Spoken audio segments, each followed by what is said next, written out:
Hey, Lord Henry, welcome.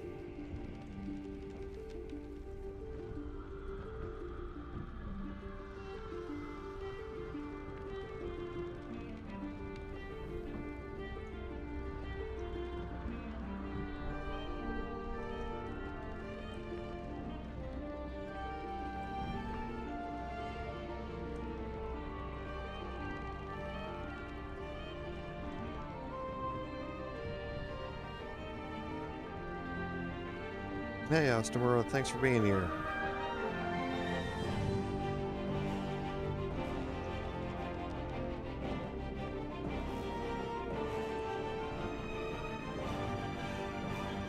Hey, Philip.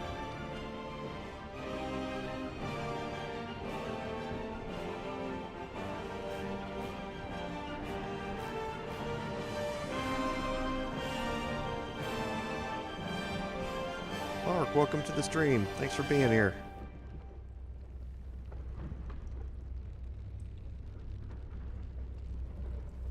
Y'all will have to pardon me today. I'm kind of distracted, so if I miss a chat, I apologize. I got the FA Cup final playing on my phone here while while I'm streaming today. Hey, David, welcome.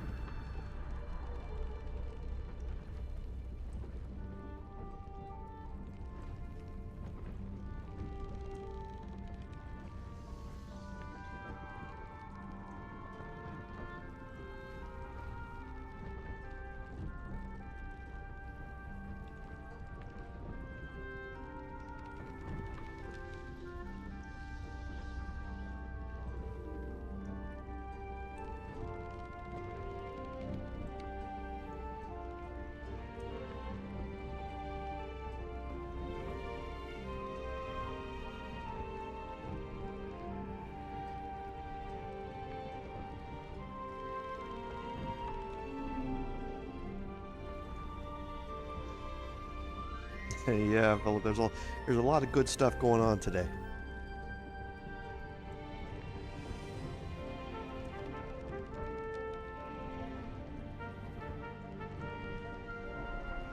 Alright, well, it's halftime, so I'm good for a bit.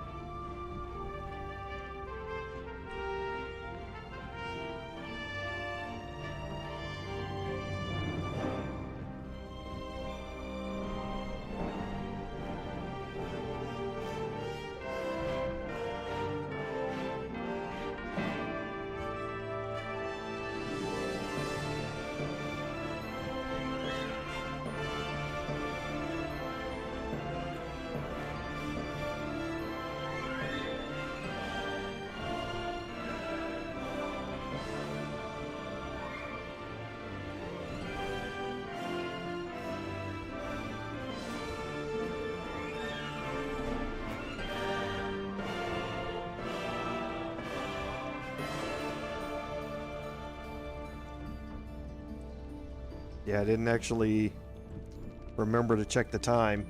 I just expected to have to get up early this morning for the FA Cup.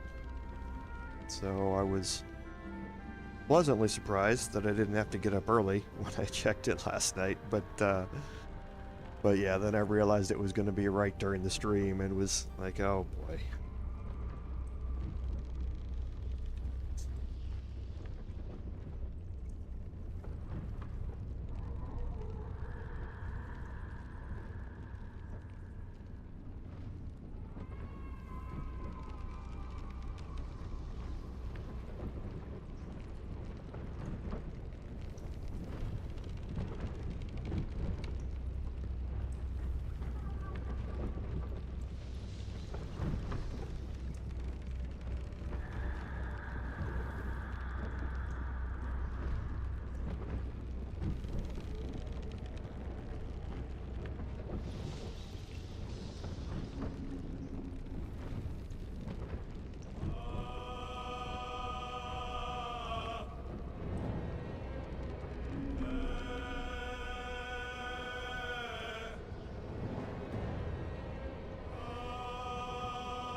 Not unless we hit level 5, which I expect we will. I'm pretty sure, because of the way I have this planned out, that I'm not going to need to optimize anything. My first set of respecs is really going to come in before we head back to the Whispering Depths.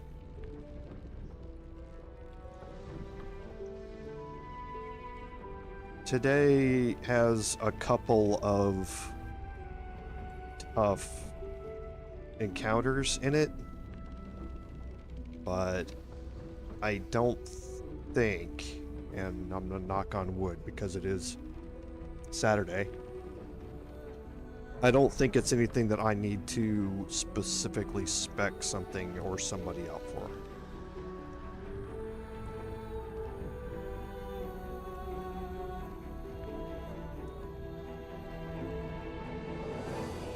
The hardest encounter by far is going to be Minthara.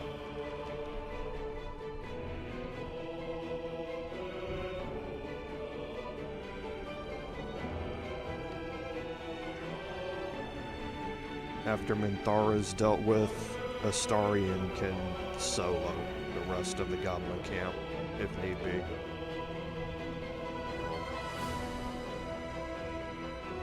But we'll see. Things tend to go drastically wrong in my streams on Saturday, so we'll see what happens. But yeah, when we hit level 5, we absolutely will be going through a full round of respecs before we go to the Whispering Depths and the Phase Spider Matriarch.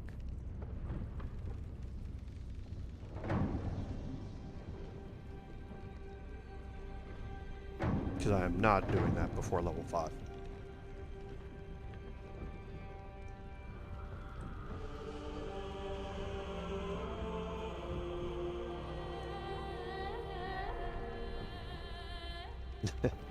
Always entertaining. That is a word for it, I guess.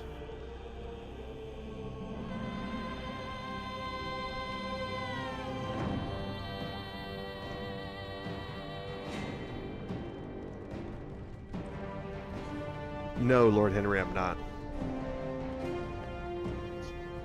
Too much chance of unintended damage happening there. I thought about it and I tested it a couple of times.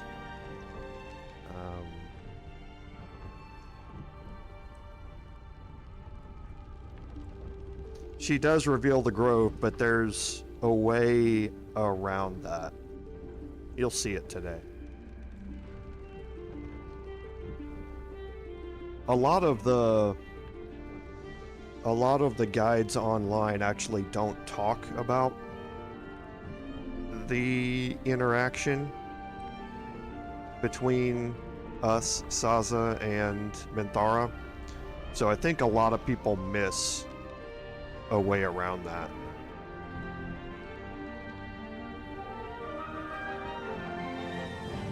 So that you don't get dropped into assaulting the grove.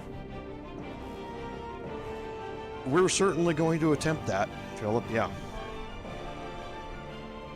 And being ambitious, we're going to attempt to knock her out and also not kill Sazza, so that hopefully they both appear in Act 2 at Moonrise.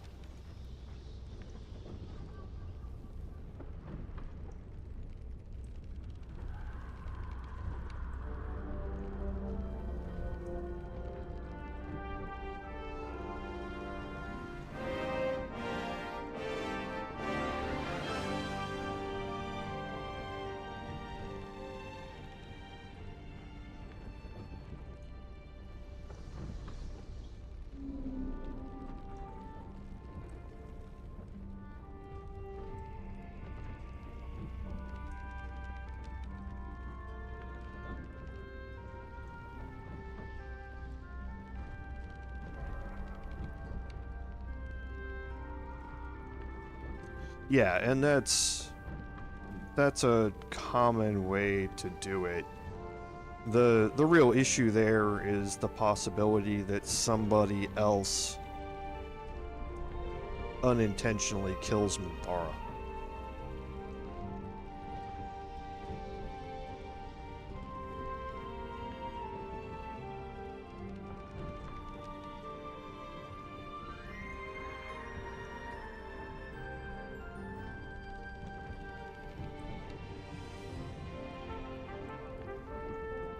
Yeah, Philip, there's an achievement that goes along with Sazza. And we'll see if we can get it in this playthrough. But yeah, the only way to get it is to help her out of the prison in the Grove, and then you have to do something here, which you'll see today. And then, once you've done that, hopefully she appears in the throne room with Ketheric at Moonrise Towers. And when you're given the option of dealing with the goblins however you want, if you choose to let them go, then you'll get the achievement. But we have to make sure she appears there first, and that's what we're going to be going through today.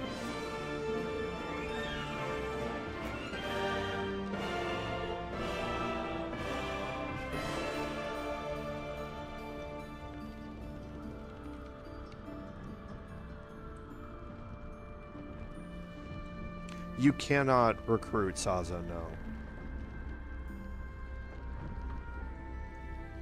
No, there's just an achievement that goes along with keeping her alive, specifically.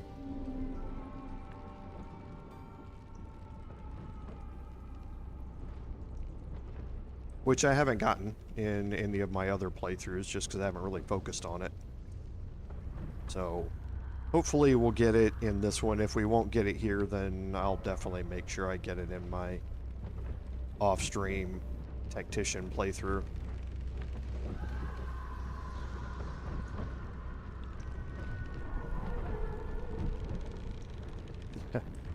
She's got some attitude to her, all right.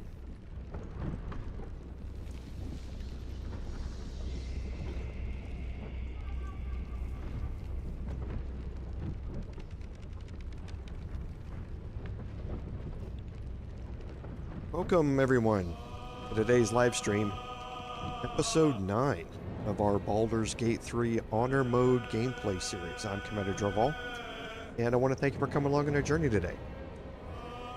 So, on some admin notes, you may hear some strange exclamations from me during the first part of this live stream. I do have the FA Cup stream going here on a mobile device while I'm live streaming here. The second half of that should be starting up. So if you hear me, I will try not to curse, but I will also try not to get too loud if something good happens during the second half. We'll see. We'll see what happens, but just keep an eye out for that. I apologize if I do yell something out, and if you're wearing headphones, it blares in your ears. I apologize. Nothing really on admin notes for the game. So I think on our recap, at the end of last week's episode, we finished dealing with the paladins of the supposed paladins of Tyr, the actual agents of Zariel, at the Tollhouse. And Karlach went on her little rampage, and that is where we're going to jump back in here today. There was a suggestion at the end of last week's episode that I could loot the basement of the Tollhouse off stream, which I certainly could do. But I wanted to refresh everyone's mind, if you haven't seen it before, about the mechanic down in the basement. So I'm not going to loot the Tollhouse. But I am going to go through the basement here today just so we can see it. And I'll just pick up a couple of things when I'm down there. And then we will get ready to head toward the Goblin Camp. And we are definitely going to take a... No, I might not need to. Keep a blade close. At the ready. Yeah, I don't need to. Mind.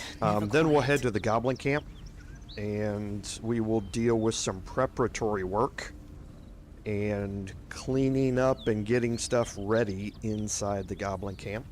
And then we will take a long rest and work our way through it. So here we are at the end of last episode. You remember that Karlach has Infernal Fury because we gave her one of the soul coins for that fight. We are certainly going to keep Karlach with us during the Goblin Camp, and there's a very specific reason why we want Karlach with us. She is a Berserker Barbarian, and she has an enraged throw option, but her throw option is a little special compared to other people. So we definitely want her along with us. So let's head in here and take a look at the basement. So a couple of things before we go. You can pick up the Sword of Justice here. The Sword of Justice is a... What a charmer.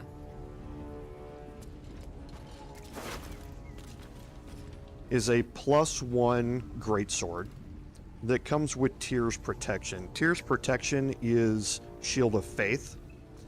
It allows you to cast it once per long rest, and Shield of Faith lasts until long rest as long as you can maintain your concentration on it. So it's something good to have. As soon as you unequip the Sword of Justice, though, Shield of Faith disappears, so you need to keep it equipped. That's not going to be a problem for us in one of our encounters. In the other one, we are not going to use it. Well, yeah, we probably will still use it just because of the armor class buff. I forgot I did not pick up Svartalby's Bloodseeker here, so I'm going to have to keep this up. So we'll probably end up using this on Karlach for the most part as we go through this. But let's head down into the basement. That corpse is riper than a Manaurus bog. How delicious. No one stopped me Okay, yet. so I think it's on Shadowheart, probably. Yeah. So you can speak with the dead on the dead toll collector here. Let's see what this does.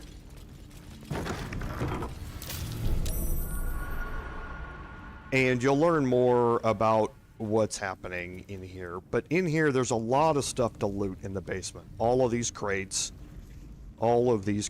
crates over here, more crates here, all sorts of stuff in these rooms in here. And it's all good to pick up in honor mode. There is, give or take, about 1,200 gold worth of stuff here in the basement for you to pick up. So you want to come in here and pick up everything that you possibly can out of the basement. Now, you can see that there are vent traps in here. You do not have to disarm the vent traps. So it doesn't really matter if you fail these perception checks or succeed in them. There is one check, though, that you want to pass. If you don't, it's not the end of the world. You just have to be careful around it. So we're going to have Karlach, If you insist. go here and sit on the stone chair. Something's happening, but not enough something. Okay, and I then applaud your Gale taste. Forthwith. can go sit on this stone chair. And when he does, that's going to open this back room. Now, this used to be a lot more buggy than it is now. There used to be a table kind of in the way of this thing, and there used to be a square pressure plate here that the hitbox on it was really, really strange. Looking ahead. Now things have cleared up quite a bit. So we're gonna cast guidance, and we're just gonna approach this marble plate, and we did perceive it. So now we're gonna cast guidance on Astarion.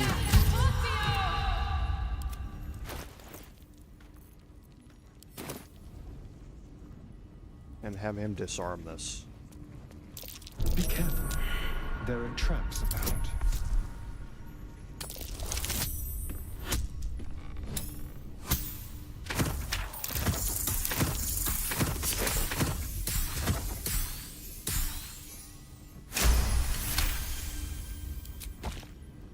And that is the only trigger for all of these Wretched traps thing, in pull here. yourself So together. once you've disarmed that, you don't have to worry about anything else. So in here, if you hold left alt, there are a few things. There's a Great Axe +1 you can pick up here. Time to press ahead. In the gilded chest is a chunk of gold. There's some other things in the various chests around here that you can pick up. And here you have the Gloves of Heroism. When you use your Channel Oath spells, you gain Heroism. So, for Channel Oath, for a Paladin class, there are specific spells that you gain that are Oath spells. Whenever you cast one of them, you gain Heroism. And that means you can't be frightened, and you receive 5 temporary hit points per turn, which means they refresh at the start of every turn, which is really, really nice. So for a Paladin character, which we will have one at a point later on in the stream, these are really, really good to have. Now for the rest, again, a whole lot of stuff that you can loot out of here. I'm not going to spend the time to do it. I am going to... Trap. Dance, dance. This place is more dangerous than I thought. Hey ho.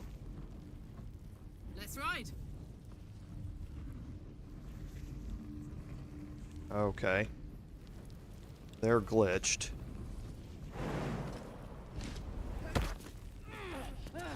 Direct me. Most excellent. Okay. Yeah, Intestines mess that up. throb, blood whispers. Don't waste a step. Need to make sure that you bring everybody out of that room well. before you group them up. No! Carlac. Sit down. One step at a time. Okay. Slow. Easy. Have a lot on my mind. Now you can group And, everybody well, up. In it.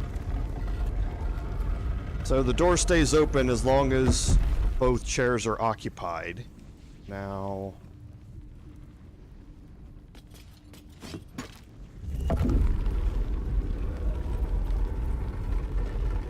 Damn, it's good to be alive. There we go.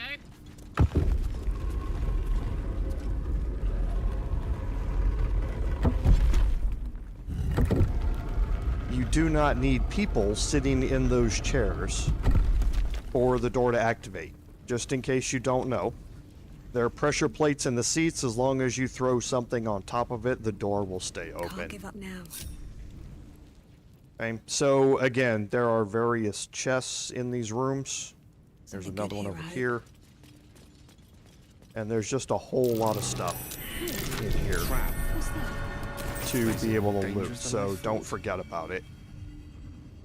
There's also a burrow hole down here, which leads you to the burrow hole outside. Light on my feet. So it's a way to get into this room without going through the toll house. But again, you have to be wild-shaped or gaseous formed to get through it. A shapeshift into a gnome is still too large to make it through.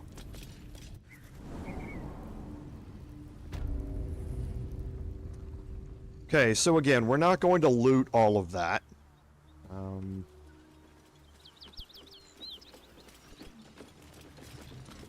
What we're going to do now is kind of take stock. So here we are, the Risen Road has been opened up.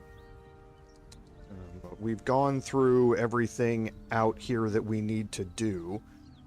And remember, we had previously gone through a portion of the Goblin Camp because we snuck our way in and went to the Underdark quickly to pick up an item.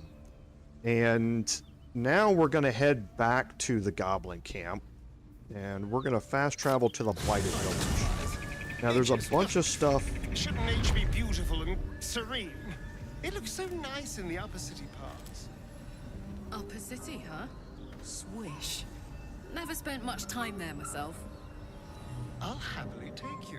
And there are a bunch of things that we can do before we hit a point of no return, I've always so to been speak. curious what a patron And really looks like. we're going to go do all of those things, and then we're going to take a long rest because the last two encounters in here, you cannot stop until you have completed them. So I want to make sure that I have enough action economy to be able to deal with both of them without taking a long rest. And part of that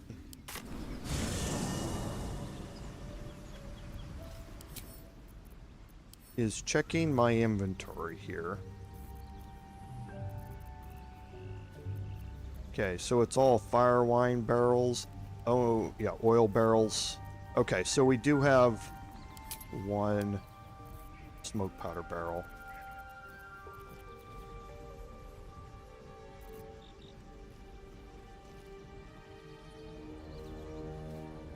Where did it go?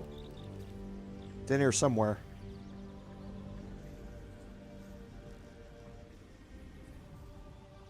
There it is. Okay, so we want to make sure of our stock of smoke powder barrels. How many do we have? Because that's going to determine how we go about doing something here in the camp. And Astarian can actually pick that up. We'll have him take it now.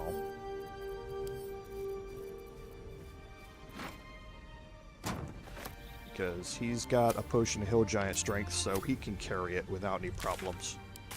Nothing like a brisk stroll through the forest to invigorate the spirit. I was Okay, just so let's thinking head the same into thing, but less poetically. the Goblin Camp here. Without so much as a stirring from our tadpoles. A girl Now could again, get we've used talked to about this. some of this, and Sazza already led us through the gate here. Off to the left-hand side is an alternate way into the Goblin Camp, and that's by crossing this log here. So you can make your way over here to this platform, cross this log, you end up over here, which leads you into this room, and then we're just approaching that room from here. Now we're not going to go this way, but just to illustrate it, there are traps in here, and they're a fairly high DC for the traps that are in here, but there are some blast mines here and here and here, which kind of prevent this from being used, so to speak.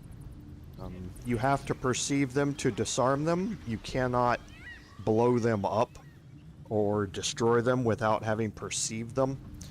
So if you're trying to sneak your way in here without Sazza and without going through the front gate, then that is certainly a way to go.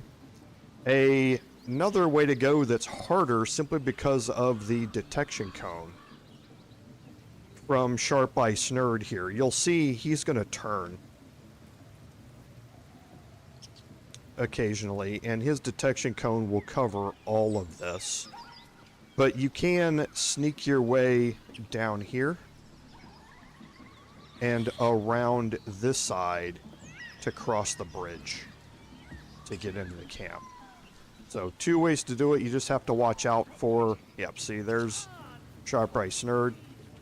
And as he moves around, you'll see a detection cone cross all of this off. We're just too far out to see it right now. Someone's left a trap.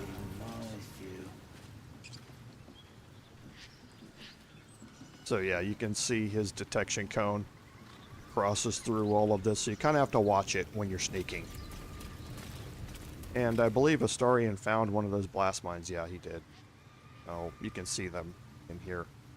Once you see them, then you can target them and you can destroy them. But until you perceive them, you're not going to be able to do any of that. Okay, we're going to skip all of this outside area. But this leads you back toward this same area that we were just looking at. And if you advance slowly toward this end, you're going to, again, see more blast mines covering this end. That way, as we know from earlier, is the way up to the mountain pass. We're definitely not going that way. We learned our lesson.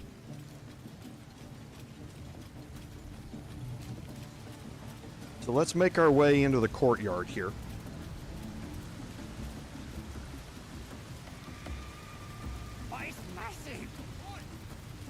And we have a few things to do here in the courtyard. So the first is we're going to talk to Trader Grat here. You look like you got something jingling in your pocket. Looking to spend it? Okay, and Trader Grat has a couple of rather interesting things. So, the returning pike. This is your first returning weapon or your first homing weapon. It returns to your owner when thrown. Unless you are an Eldritch Knight, where you can bind your weapon so that when you throw it, it returns.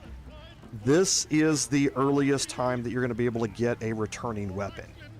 And for a tavern brawler type barbarian, this can be very, very useful. Because you can throw this item, and again, it will add your strength bonus to that damage, and then you'll get it back when you're done. So it's a decent weapon to have. It's also a +1 pike, so it's 1d10, and it's +1 to hit, +1 to damage. But it's really when you throw it when it becomes incredibly valuable. Okay, so we have a selection of +1 weapons here, and then you have the Doom Hammer. So each strike fills the target with a chilling dread that prevents it from regaining hit points. Okay, so it's the equivalent of the Bone Chill cantrip or the Arrow of Ilmater, in that it doesn't allow the target to heal. That effect, however we get it, is going to be very, very valuable in one of the encounters that we're going to have today. We are not going to use the Doom Hammer to get it, unless we have to, but I'm going to equip it and as a backup, hopefully. So we're going to pick up that and the returning pike right now. So we're up to 690 gold that we're going to spend. The Boots of Aid and Comfort are a a good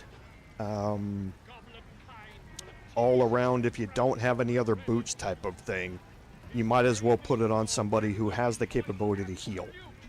Whenever the wearer heals a target, it gains you, the wearer of these boots, gains an additional 3 temporary hit points. I take that back. The target gains 3 temporary hit points as well. So if you have cast healing word or mass healing word or something like that later on, then everybody who benefits from that is going to get 3 temporary hit points. Now, it works with a bunch of things as well. So if you heal yourself with a potion, it's going to work on you. I actually don't know if you can throw a potion at somebody and have them benefit from the 3 temporary hit points. I would assume that you can, but I haven't actually tested it. But if you have an open boot slot, it's a good thing to have around. The Swarzy shoes are, again, at this point in the game, just a fairly useful type of boot, especially if you have a bunch of low strength characters. This will allow you to increase your jump distance by 1.5 meters, and there's a bunch of places in the early game that are just barely out of reach of a 10 strength character jumping, and this would definitely allow you to get past that just by equipping them and increasing your jump distance. The acrobatics +1 is going to help you avoid getting shoved, which is also pretty nice, especially in certain encounters, getting shoved or getting knocked off your feet. And last is the gloves of archery. So you gain proficiency with longbows and shortbows. In addition, your ranged weapon attacks deal an additional 2 damage. That's the real benefit of it, is that your ranged weapon attacks deal an additional 2 damage. The proficiency part is less useful except for a couple of particular items. There are items that can be very useful for a spellcaster, having a bow in their slot that give them benefits to their spellcasting abilities. But then if you don't have proficiency, you can still use them. You just take you don't have nearly as high to hit because you're not putting in a proficiency bonus, and you don't have any of the proficiency unlocks that go along with them. So it can be useful to have these on somebody who you are planning to utilize the bow while also utilizing their spellcasting abilities. And specifically, one of those may be something like putting the Titan string bow on somebody, or putting Gaunter Mail later on somebody, or something like that, who doesn't have the proficiency. So these are all fairly low gold items. There's another 500 gold worth here, another 650, and another. So we're looking at 1250, so it's not worth it raising Grat's attitude here to get lower prices on this. We're not going to make enough money out of it to do that. So I'm going to go ahead and pick these up. I won't use, I'm just going to pick these up here.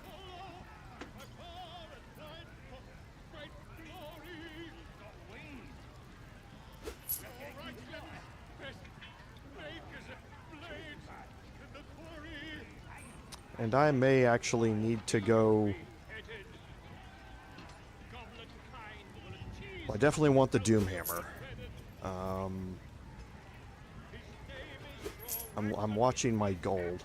I'm gonna leave these 2 for now. Here. Because normally, like I said, I would have picked up and sold all of that stuff in the basement, and I'd have a lot more gold than I currently have. Because there is another vendor that we want to be looking at. Okay. And now there's 2 other things out here, the first of which is Volo. With fragulous crown and with scepter abraid, Dror Regslin, short work of the innkeeper made. The inn burnt to ash. The captives were many. Goblin kind had reduced them to cowering filfenny. So raise it, your goblets, and drain them with pride. Dror Regslin, the true soul, had led you glide.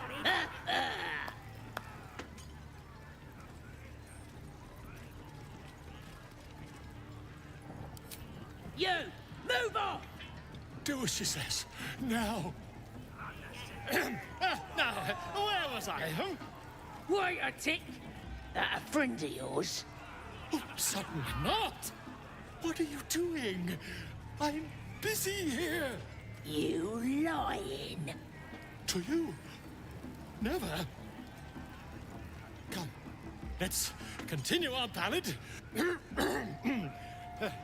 Dror Regslin, Dror Regslin, I am Dror Regslin, Tumptuous, Dror Regslin, You broke him! Wait, wait. Dror Regslin, we pray, we... Come on, pigeon! Back to your cage! Now, look what you've done. Come on! Okay, so that's all the encounter you're going to be able to have with them, and we have some weird ray tracing going on here. Right, yes. Non fool me. That's the only interaction you're going to be able to have out here. We're going to deal with Volo a little bit later.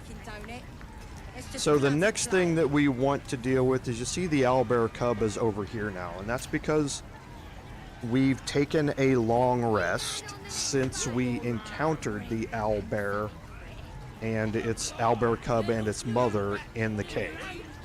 Once you take a long rest, it will then appear here at the Goblin Camp. If you go into the cave, you have the interaction with the owlbear mother, and then you leave and take a long rest. You can go back there and you will find that the owlbear mother is dead. You can loot it, do all of that sort of stuff, and the Owlbear Cub is gone, and it will still be here. So multiple ways to get it here. You do not have to have the encounter with the owlbear mother. We did it. It was just a good way to illustrate that set of combat and how to do it. So we're gonna go over here and talk to Krolla. I'm still just a babe. It don't feel right messing with it. Well, now, you look like a tough un, but have you got smarts, skills, guts? And you're gonna need it, mate. This ain't your standard dungeon dive, right? This is chicken chasing.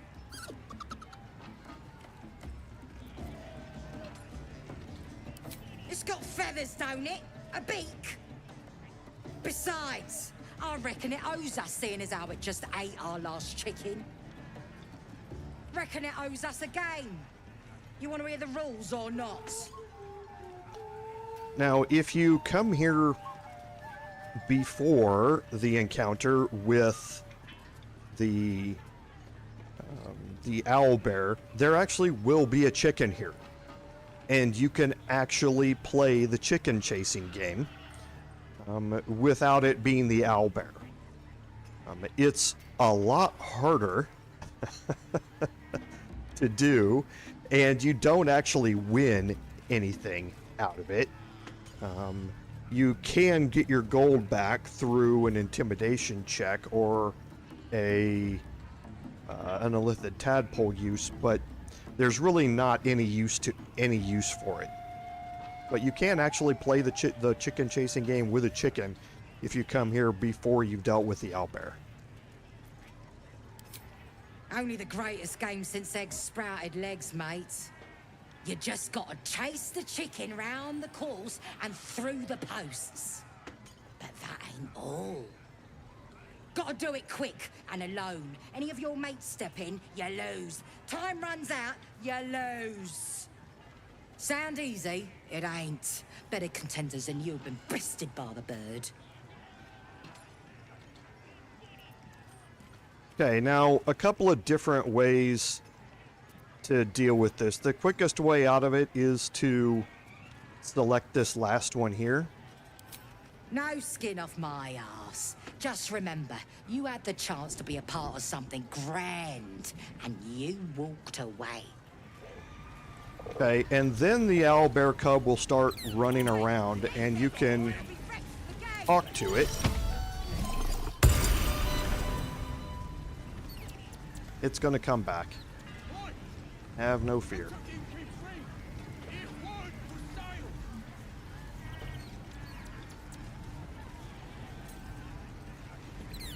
What? None of you want to join the chase? Two chickens. Mother gone. Hungry.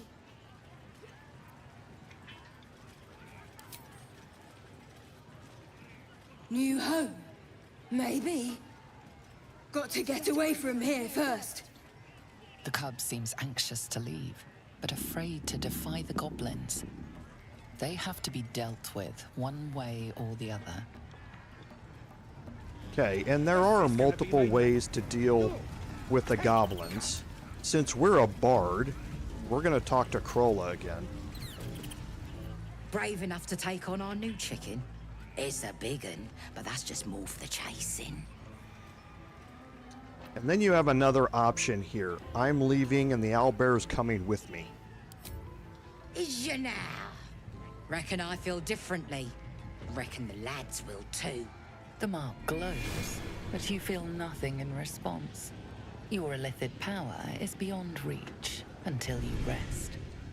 Okay, so there is a way to use your illithid tadpole if you still have one available. We also have a persuasion option or an intimidation option. We have expertise in persuasion here. And the DC isn't, it's a 50-50 shot. Oh no. Oh no. We rolled a nat 20 on our first roll of the game on Saturday. That does not bode well for things later on. Bugger did eat our last chicken. Right, go on then. Fat bird's yours. Don't need the hassle. And now the owlbear is going to take off running at light speed Poor creature. I hope you can follow my scent to camp. and disappear. And at some point in the future, he will reappear at your camp now.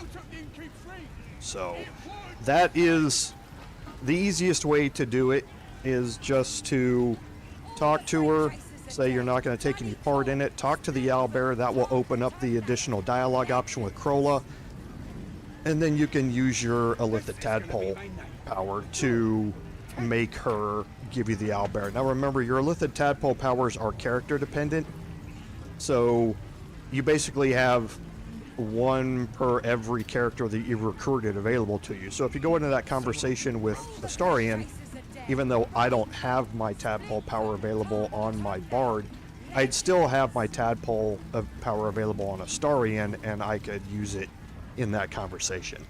So just an easy way for you to get the owlbear done and out of the way while you're still out here. Okay, so now we're going to head over here. And for this,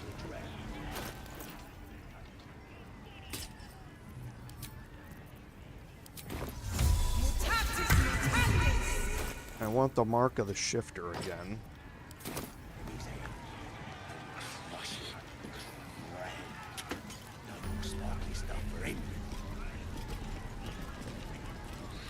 And here's Crusher. Fresh disarm with me bare hands. Weaker than pixies, humans. Oh, you got him good. And who are you? Not the best? Elves. Think you rule the world? Ah, The mark glows, but you feel nothing in response. Your illithid power is beyond reach until you rest. Everyone says that, and then they spit in our faces. But no more. Things are changing. We got the Absolute on our side now. You better learn your place. Go on. Kiss my foot. Or I'll wipe that nasty look right off your pretty face. I feel I should warn you that the average goblin foot is host to some 24 toe-curling diseases.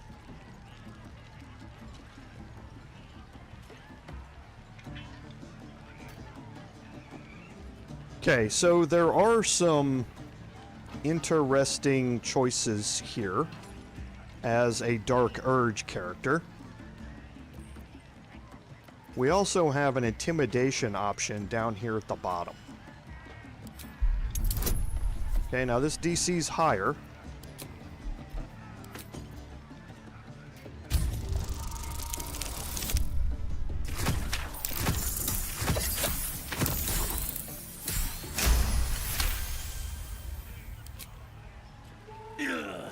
Look, mate, just piss off. You're not welcome here. And now you have another one.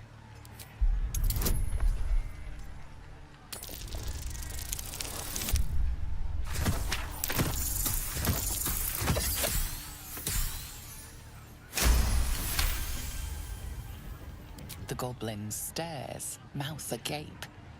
Then he sets his jaw and falls to his knees. There. I've done it. Arrogant swine. He kissed! What was I saying? Just had to talk to me. I've got to take a piss.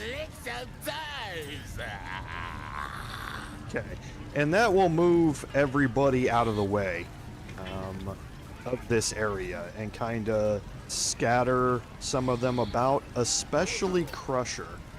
Crusher's going to take off and he's going to head out here to the bridge. And this gives you a great opportunity to be able to deal with Crusher kind of in privacy, so to speak. Now, it's not complete privacy because Grat the Trader still wanders around, and you do get a wandering or a patrolling goblin out here as well. But now Crusher is sitting out here on the bridge. Okay.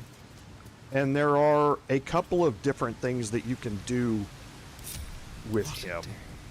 The first of which is that you can shove him off, and the placement can be good, and you can land him over here instead of in the water.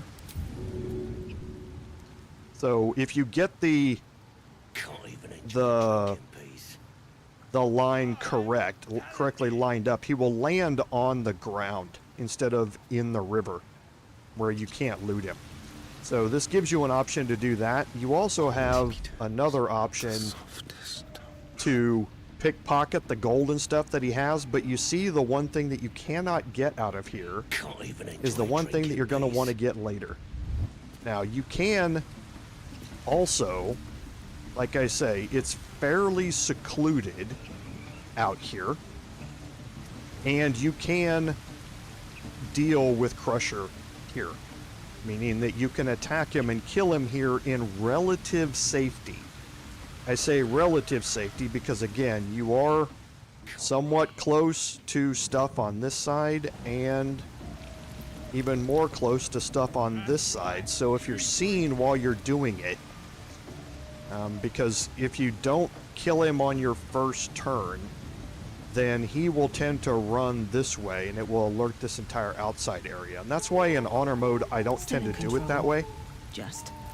But if you're not in honor mode and you're save scumming, this is a good chance to attack him and you can pick up Crusher's Ring, which gives you the plus 3 meters of movement speed as a ring bonus, which is really nice, especially for Astarion, as we're going to see later. But for now, I'm not going to worry about it. I wonder if the gods are watching me. And I'm gonna head inside now.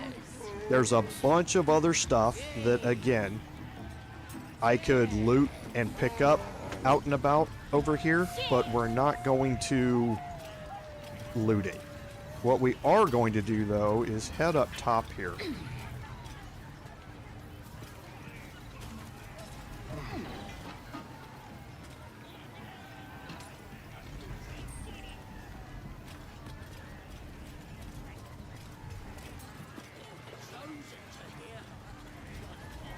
And we're going to deal with all of these sleeping enemies up here. So we're going to put everybody into hiding.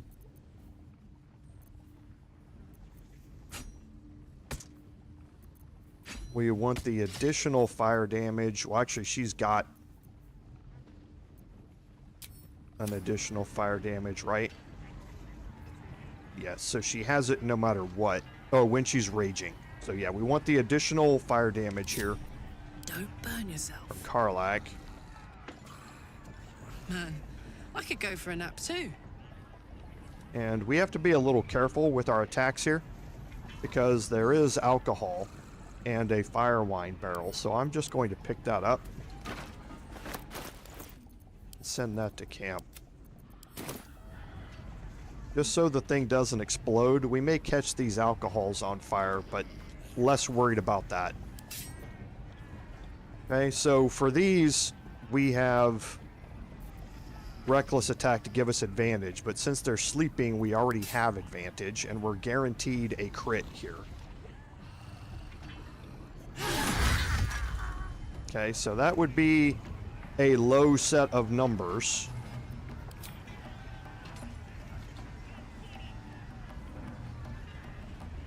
Yeah, we rolled really, really low. 4d6 slashing damage, and we rolled 6. That's 4 to 24, and we rolled 6. So, not a great start to this. So this one I want to move around the corner here. A good punch would probably finish it. So that when I do the attack, if they wake up, they face me, and they're facing this way.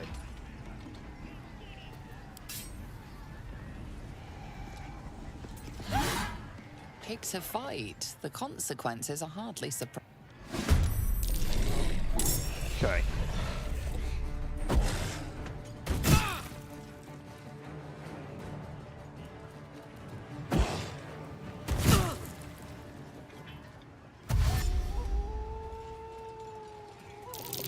Okay.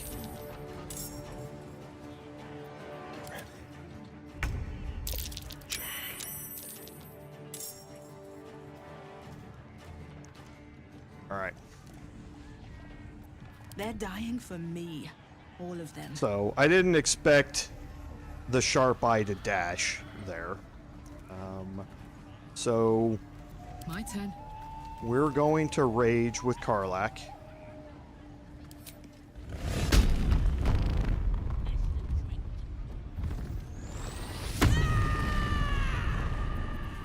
And we're going to have Astarion get into this combat here by getting rid of the Booyog here. I don't want to trigger an attack of opportunity.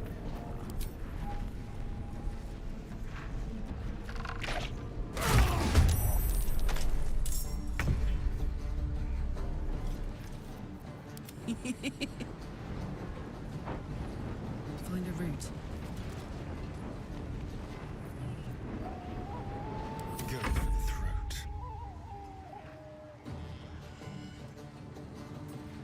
Okay, so...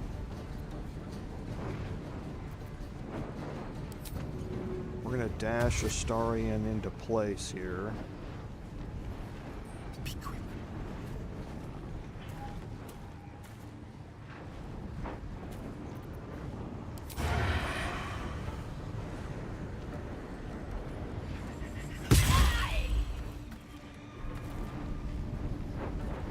was hoping I was going to get a good roll on that.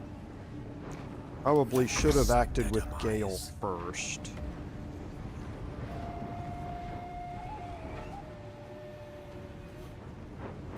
Survival is all that matters. Another step forward.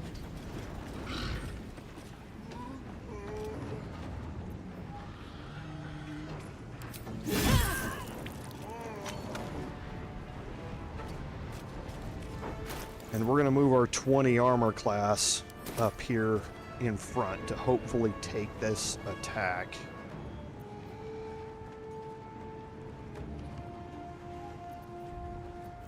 Allow me to demonstrate. And yeah, that was a misplay on my part. I should not have... I should have taken that attack against him first so that Astarion could be invisible right now by getting the kill. I don't have to move that far. Step by step.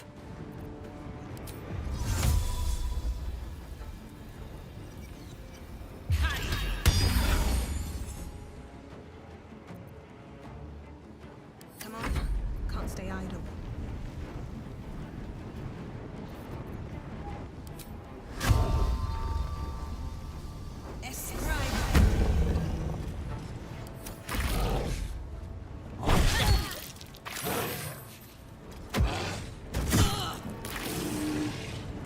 Perfect. And now Gale can get rid of Cloud of Daggers. I've missed this. Well, so much for peace.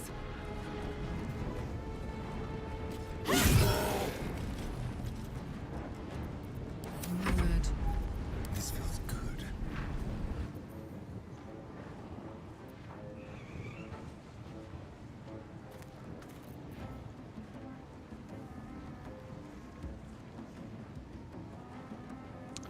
Why is my sneak attack ranged available?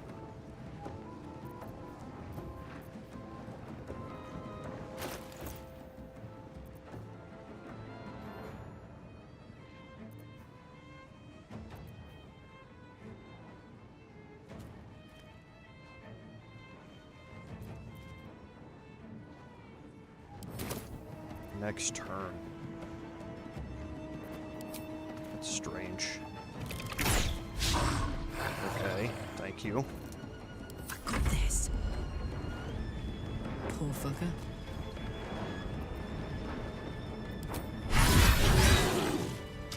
Okay. So that finishes off up here. It's not a terribly difficult fight, but what you really hope you can do is you can clear these two out by one-hitting them. And then these are still asleep. Then you can come over here and you can one-shot the goblin. And that leaves just the two bugbears remaining after that. And once you do your first attack, it triggers a surprise round. And then they're a lot easier to take out. So here they got some throwing attacks in on us. Using these javelins. So Karlach took some damage, but not a big deal.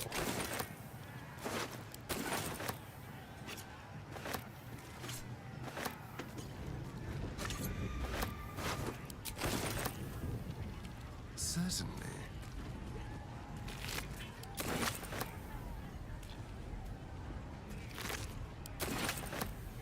And the thing about this area up here is that it is separated from the area down below. So whatever happens up here stays up here unless one of them decides to run down and pick up reinforcements. That can happen. It's fairly rare that it ever does happen, though. But it is a non-zero chance. Okay, and now we have Booyog Piddle. Now you can have a conversation with Booyog Piddle here. And, you know, I guess I can have it. What to do? Never wanted the easy path. And I'm going to have it over here. So he stays facing away.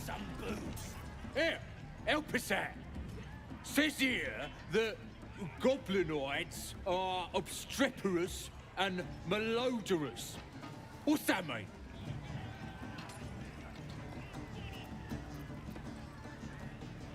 Ain't that the truth?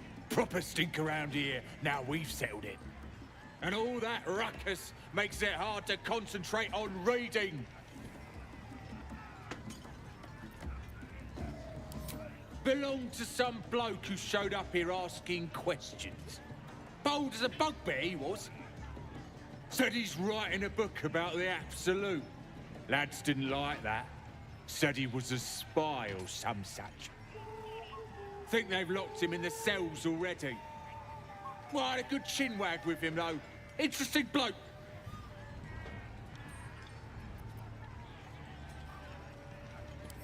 Yeah, he mentioned that about 1,000 times. Don't matter how famed he is, he's gonna end up as supper.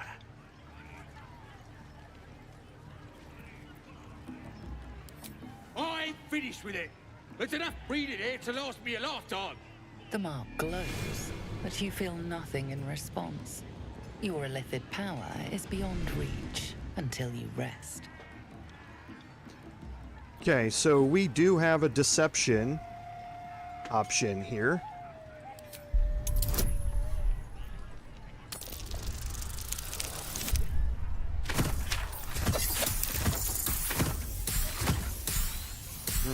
A 30.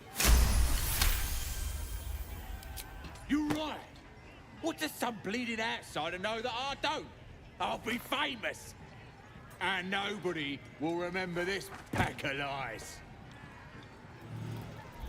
Okay, and then you can pick up the On Goblins My Life Among the Conquering Host. And this is Volo's book that he was writing. And yes, as Lord Henry says, there's the inspiration for Gale. Okay.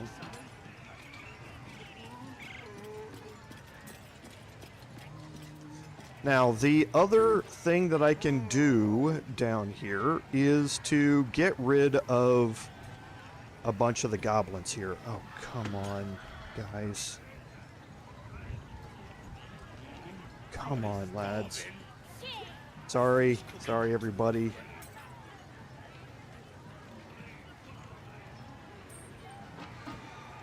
There's like 40 minutes of extra time here, it seems, in the game, and it's driving me crazy. Oh. So I could deal with the goblins down here. The easiest way is by poisoning the booze tub. You've seen me do this in past live streams, where you can take everybody else inside, and then you can have somebody poison the booze tub and then run inside, or run really far away so that they can't be questioned about it, and then it will kill a lot of the goblins and injure the others and make it easier when you're coming out of here to deal with that. So we're going to do one last set of things here before we decide whether or not we're going to do that.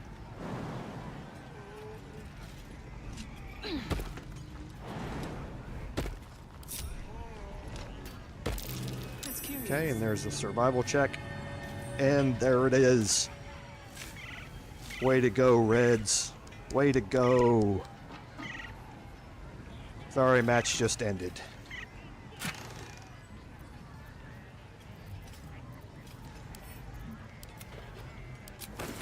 Way to go. I was not expecting that result, to be honest. But the Reds played a magnificent match today. So congratulations to Manchester United for their win in the FA Cup final over our hated rivals, Manchester City.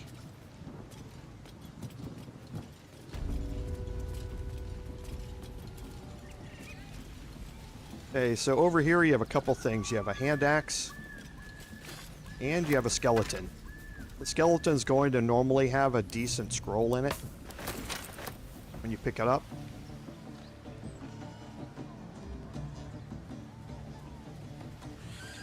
And then you have a cragged rock here. And for this, I'm going to split my group.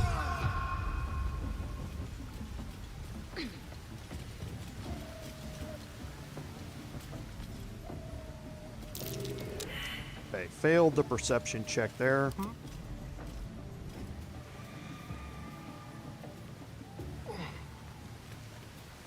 Still breathing, despite everything. What now? Quick step.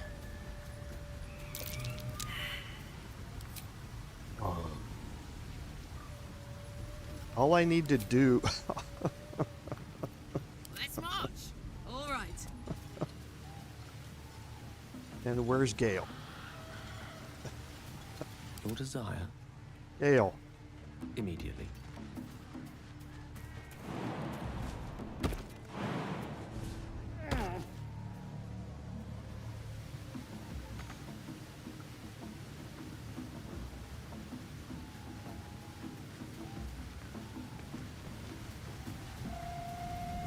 Shouldn't have wished to live in more interesting times. Salutations.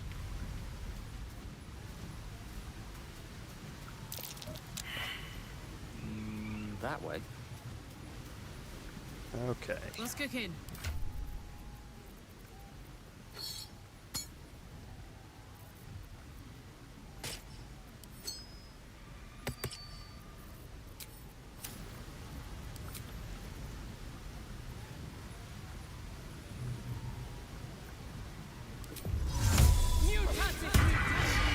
All right.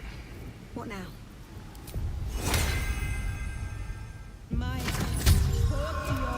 Soldier. Let's go. And everybody failed it. Okay. Well, we'll deal with this later. At least things have stayed interesting.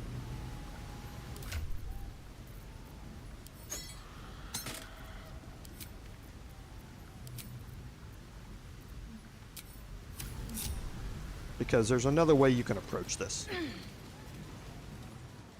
Dream in red. And I don't have to walk all the way over there.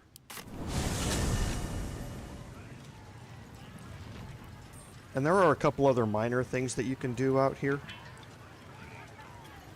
But for now, I'm not going to worry about them.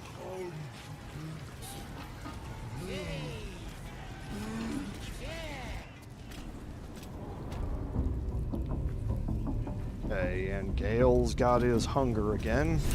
My condition likes being ignored as little as I do. I must consume another artifact. And soon. So, what do we have here?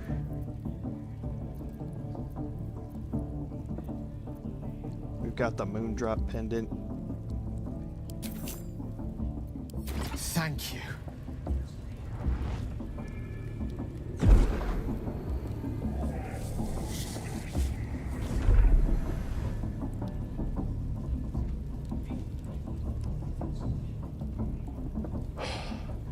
Good gods. It hardly has any effect. Oh, Mister, have mercy on us all. Listen, I need to speak to you, to all of you. It would be unconscionable of me to remain silent. I might just be about to remedy that. You have to know who I was. You have to know who I really am. What I am is a walking shadow of the promise I once held. I'm what one might call a wizard prodigy. Who from an early age could not only control the weave, but compose it. Much like a musician or a poet. Such was my skill that it earned me the attention of the mother of magic herself. The Lady of Mysteries.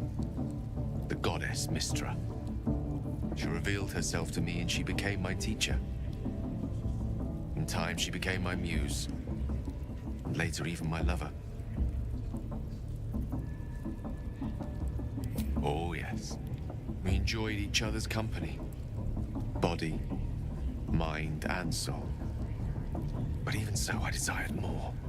You see, no matter how powerful a wizard we mortals can become, we never scratch more than the surface of the weave. Mystra keeps us in check. There are boundaries she doesn't let us cross. Yet, every time I was with her, I stood on the precipice, gazing into the wonders that lay beyond. I sought to cross her boundaries. I tried to convince her. I pouted. I pleaded. Swore my ambition was only to serve her better. She only smiled and told me to be contented. But inconceivable as it seems to me now, I shared a bed with a goddess, yet I wasn't satisfied. So I sought to prove myself worthy to her instead. We come now to the crux of my folly. Shall I share the story behind it, or would you rather head straight to its sordid finale? Very well. Here goes. Once upon a very long time ago, a mighty lord lived in a tower. A flying tower, to be precise. I'll save his history for another time, but the gist of it is that he sought to usurp the goddess of magic so that he could become a god himself. He almost managed, but not quite. His entire empire, Netheril, came crashing down around him as he turned to stone.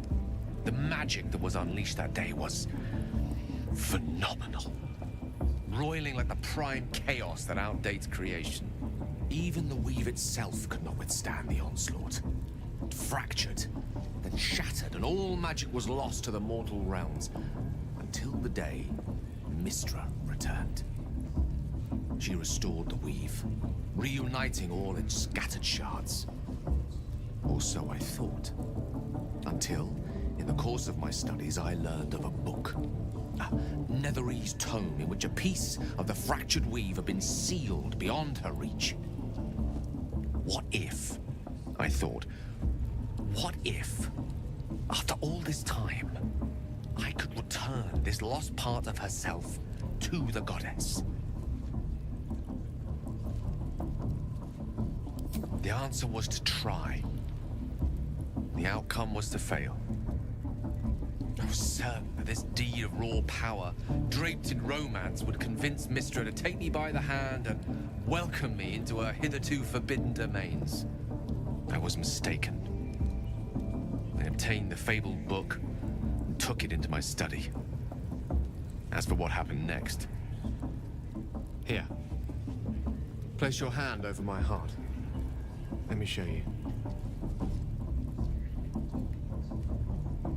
Interesting hair placement. You feel the tadpole quiver as you realize Gale is letting you in, into the dark. You see through Gale's eyes, staring down the corridors of a dread memory. A book, bound, and suddenly opened. Inside there are no pages, only a swirling mass of blackest weave that pounces. Its teeth, its claws, it's unstoppable as it digs through and becomes part of you. And gods, is it ever hungry.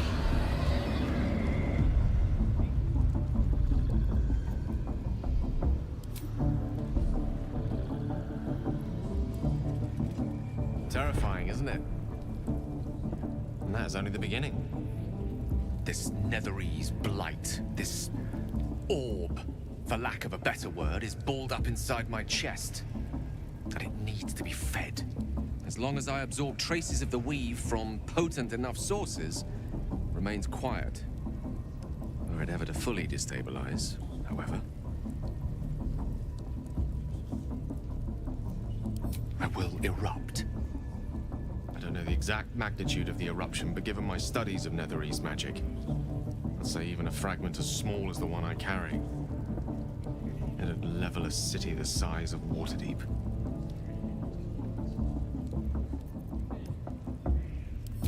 might chance upon a king's collection of magical artifacts around the corner.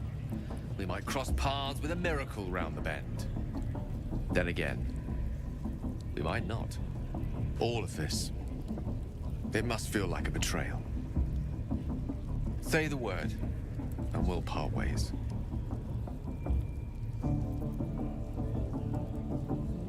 That is a great relief. Oh, a great relief indeed. You truly are a soul that steals my own. From all my new rallied heart, I thank you. I thank you all. I understand if you stand against me. I'm humbled if you stand with me. Either way, I will do my best not to let you down. I stand at a precipice, but if you do not give up hope, neither shall I. I'll fight. I'll resist as long as I can. Now, even I am tired of the sound of my own voice. Let us venture forth. Okay, so that can happen normally at camp, but can happen at any fast travel point as well. So that's what happens there. We're basically fast traveling into a new area. So we've been in here before. Sazza let us through, and we have 4 to 6 different things that we can do here that we want to get taken care of before we deal with 2 of the 3 goblin leaders. So first, we're going to go down here and we're going to talk to Priestess Gut. I have something to ask. It smells like burnt flesh in here. Now here's somebody special. The Absolute has touched you, hasn't she? Priestess Gut needs to touch you too.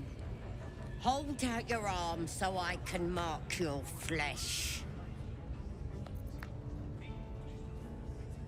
Let's the faithful recognize one another quick sharp. That way nobody'll mess with ya. And it's charged with magic. Ordinary slobs can't see it, only us that follow the Absolute. Charged with magic? Perhaps that explains the ease with which these goblins submit to true souls. You ready? Brace yourself. This'll sting. Interesting dialogue options again because of Dark Urge.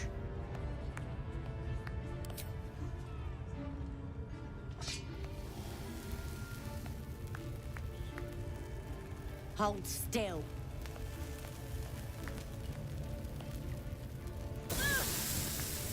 As pain muddles your thoughts, your minds become entangled.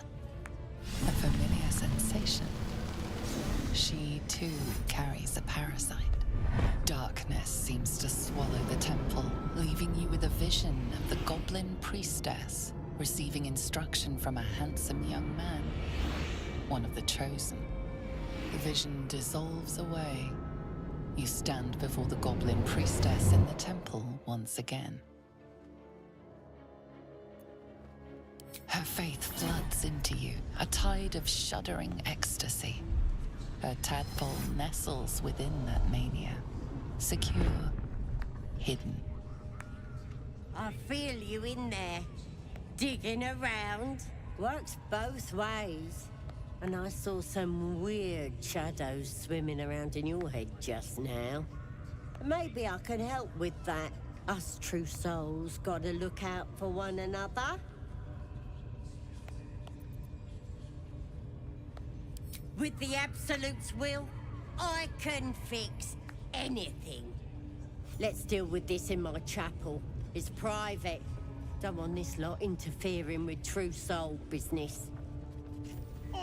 And Priestess Gut will head off into her chambers. Now, we are definitely going to go deal with her. But first, we want to make sure that everybody else gets branded as well. There's no downsides to the brand.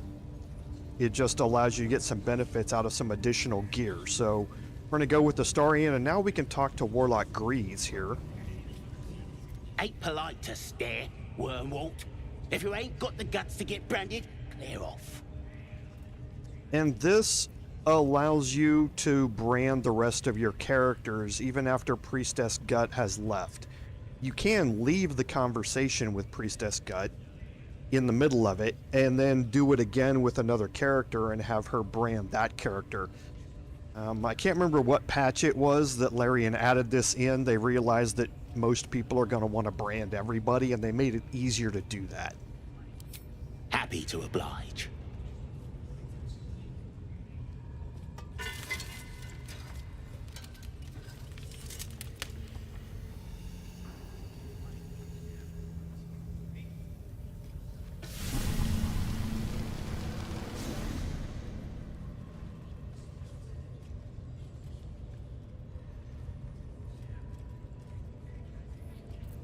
Okay, so we'll just go ahead and do that with everybody. Ain't polite to stare, Wormwalt.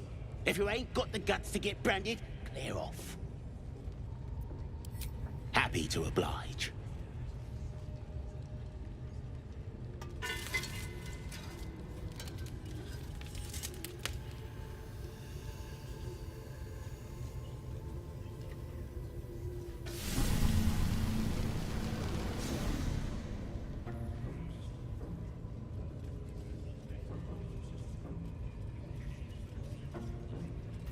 And last is Gale.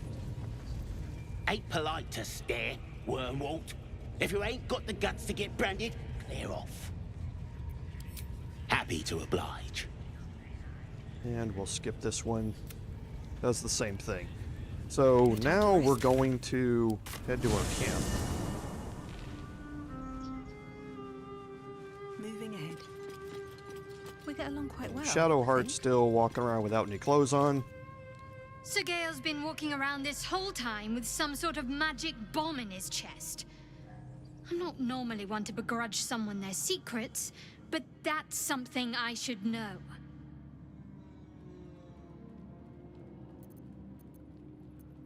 Your dance card is full. Lose a partner and there'll be room for me. Wonderful. I was beginning to feel a little left out. Okay, and just because I know we have an additional set of armor laying around.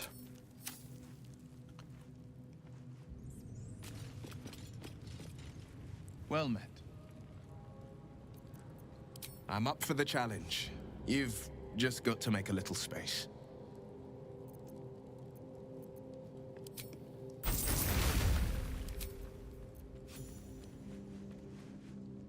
Okay, and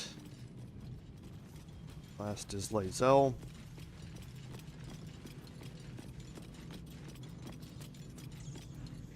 Speak. Make space, and my might is yours. Ready for battle. Now we can leave camp and we can get all three of them branded as well. Now you can avoid disapproval here. Wormwalt. Happy to oblige. Defender of the people. Eager for battle. We must speak. Ain't polite to stare, Wormwalt. If you're happy to oblige. Once somebody is branded, if you remove them from your party, if you send them back to camp and remove them from your party, then you won't get disapproval from them. Ain't polite to stare, Wormwalt. Happy to oblige. Okay. So now we will head back to camp and we'll swap our party out with who I want it to be again. Time for a chat. How can I help? Would that I could. But you're Gale's gonna back trade in the places thick of with things Will. at last.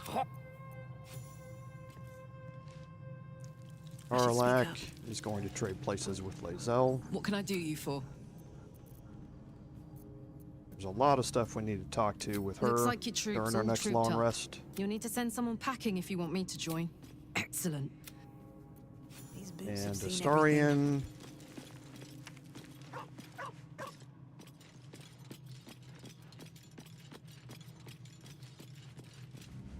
To think, Gale, who'd keep a secret like that from his friends? You can't trust anyone these days. Perhaps if you lost a follower or two, I prefer... We'll take Shadowheart's Excellent. place. Now that that's settled, lead on. Okay. And... Okay. So he does have it. And now we're going to leave camp again. So now everybody is branded. So, hey, we've got this soul coin, right? Thing is, I think I can use it. My engine can, anyway. Zariel used to top me up every now and again when she wanted me to go after an especially wicked target. Nah, it'll be fine.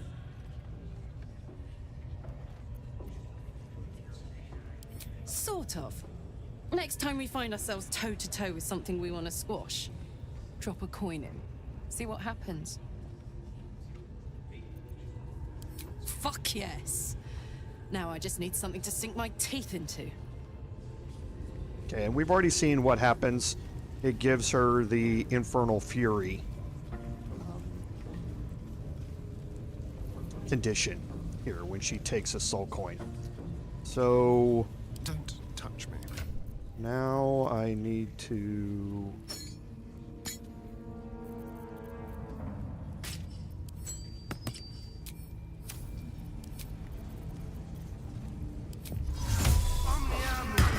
Get Historian shape-shifted again. No one back home will ever believe this. Okay, so we've done the second thing here we need to do, is we've talked to Priestess Gut, then the second thing was to get everybody branded with Warlock Grease, and now we're going to actually go up here with somebody I don't think we've even...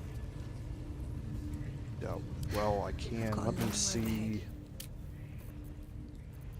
Okay, so I do have... Performance is +6.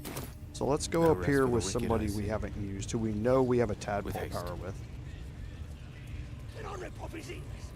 And we'll go over here and we'll talk to Torturer Spike. Let us confer. Poor lad. I could give you peace, you know. But no. You gotta keep silent, don't you? Where do they flee to, you stubborn rat? Please!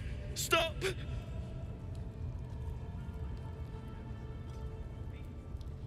Ah, here to see your friend, have ya? Come and join him if you like.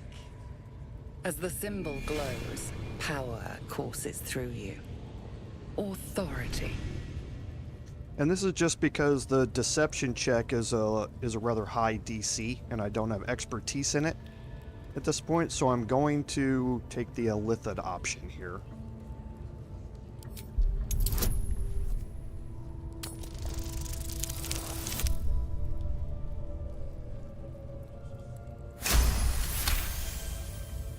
A shiver runs across your mind.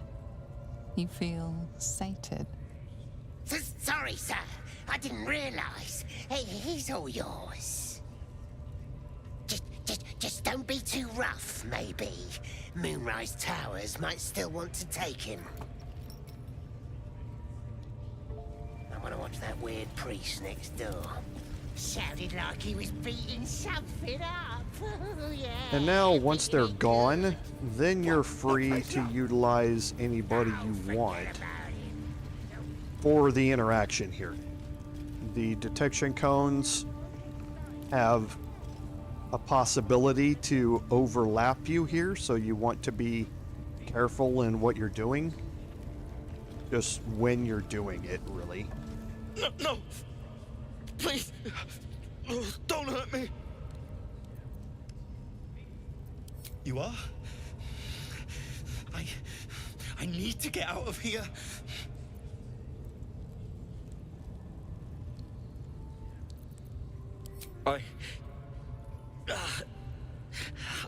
I don't think I can move my arm. This wasn't supposed to happen. It should have been easy. grove. To the east. They wanted to know where we came from.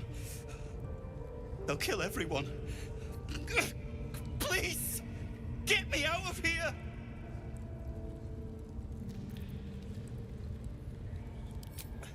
Yes, it should be here somewhere. They said there was a hidden passage underneath this temple. The place was supposed to be abandoned when we arrived.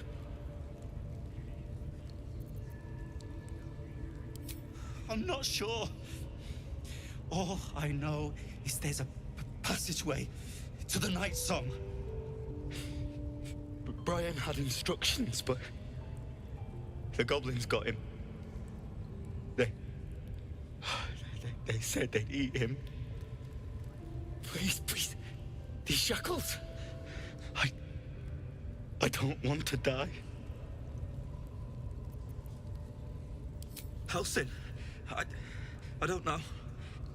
He changed into a bear, but I lost sight of him. I don't know if he's still alive. That's all I know. Please, get me out of here. Thank you. Thank you so much. Okay, now I'm going to select Be Patient, I'll be back. Please, hurry. Because, again, I want to verify where the patrolling tracker here is. And I want to time this right. So when he turns around, because his detection cone covers this area.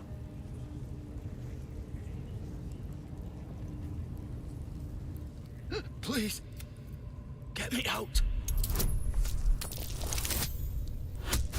And I don't want to delay while I'm in here. The lock clicks. Thank you. I should be able to make it to the grove on my own. I don't know. He just said some wizard called... Okay, and he's going to leave and head out this way. And sorry for the dialogue options there. But again, I don't want him crossing that cone here. Yes.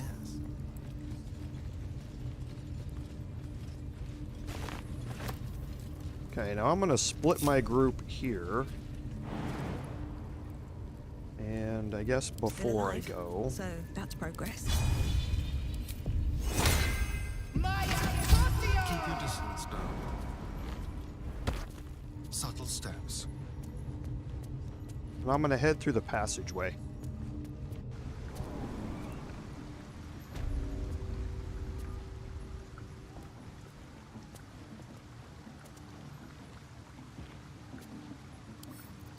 A crooked touch. And this is what I meant about dealing with this chest later. You can bypass the traps.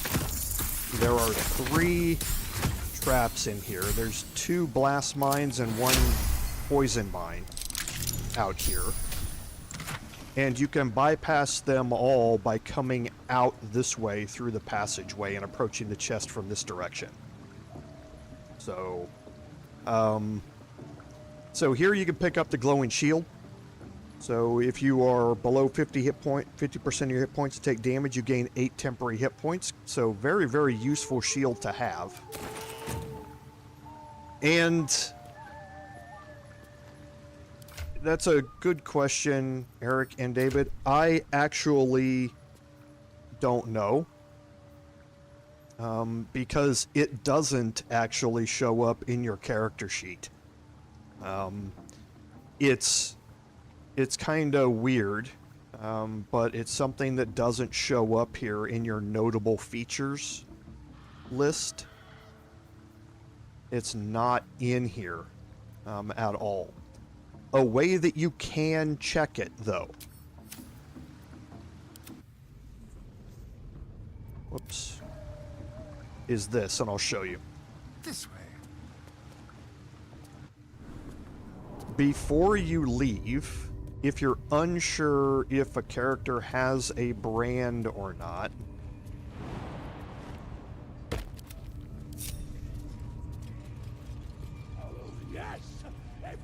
go back to Warlock Grease.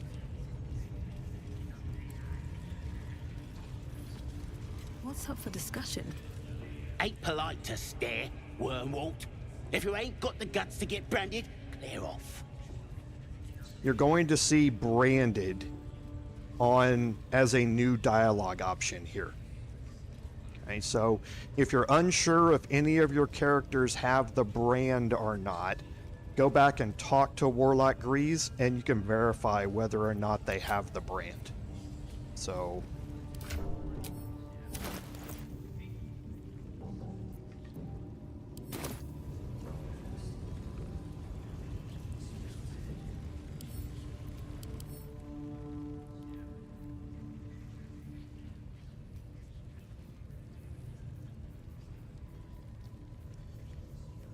yeah.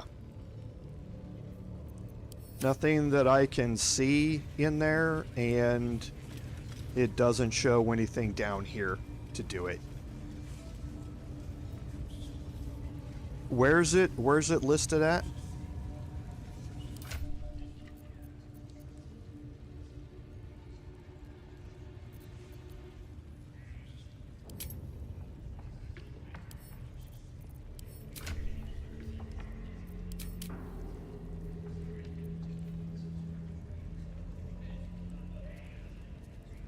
Because, yeah, it doesn't show it here.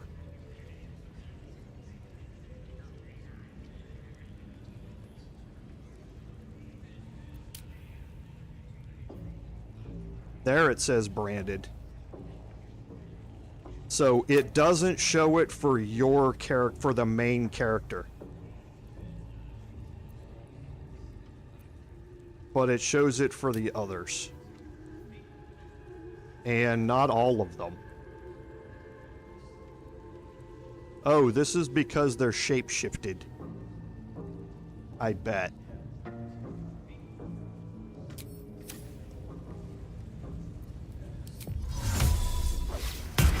That's interesting. I never thought about that. Yeah, when you're shape-shifted, it covers it up. So... interesting. Well, you're still branded. It just doesn't list it in the tags. Because when I had the interaction with Grease while I was shapeshifted, it showed me as being branded. It's just not showing up. That leads to an interesting question, though. Whether or not the effects of branded take place when you're shapeshifted.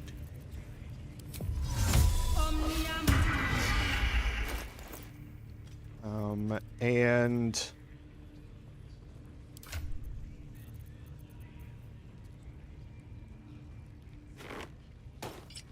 I wouldn't know.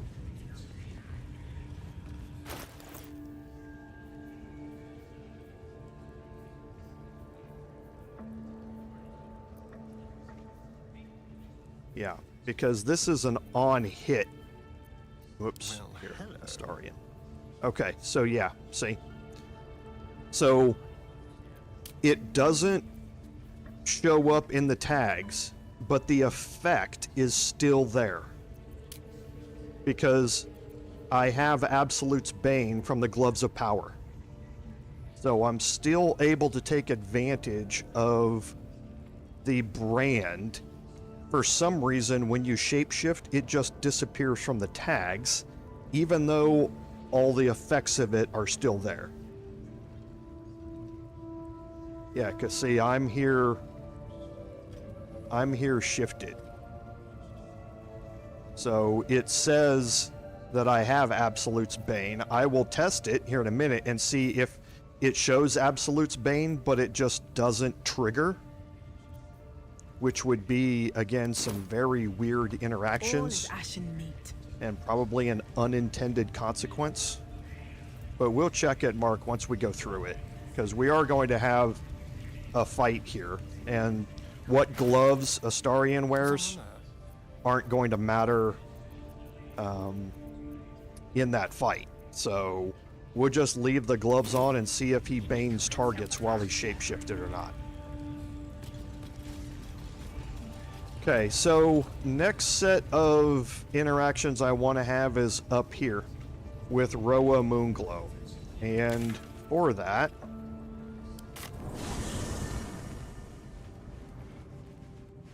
Watch your back. we're going to check Watch the shadows. here. All right.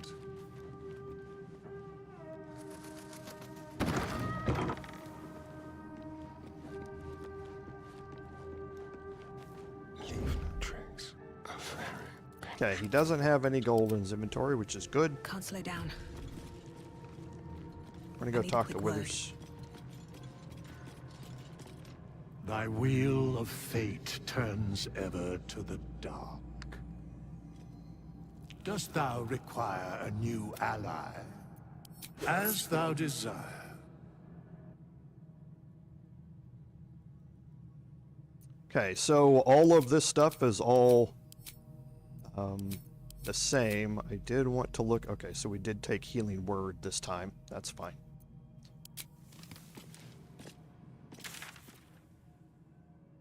Okay, now we're going to leave camp.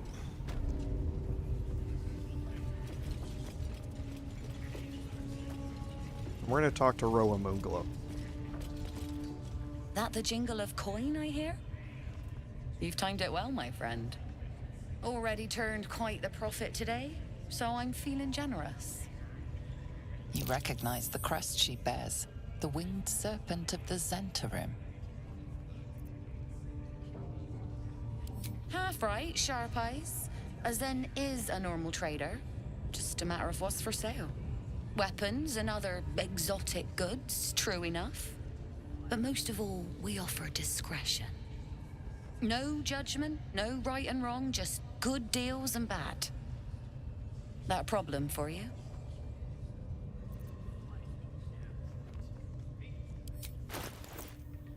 Okay, and we want to take a look at Roa's inventory, but before we do that, we want to up her attitude.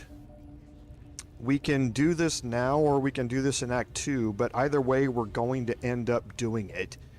And there are some items in here which can be useful in upcoming encounters.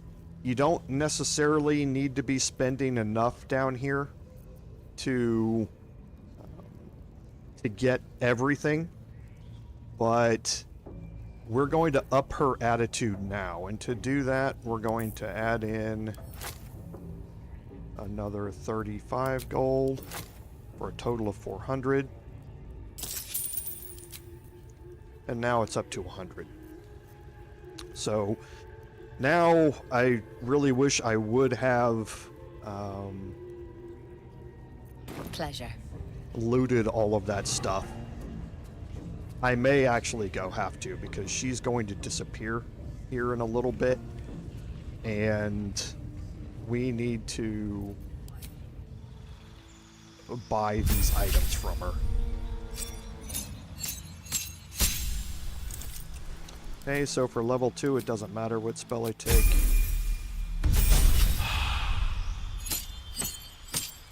Level 3, we want to make sure that we change our skills before we leave this screen. So I'm going to take Intimidation and Persuasion. Going to add in Survival, Perception, and Acrobatics. There's a reason for those two selections that I took, Intimidation and Persuasion, I think. Let me make sure before I do that.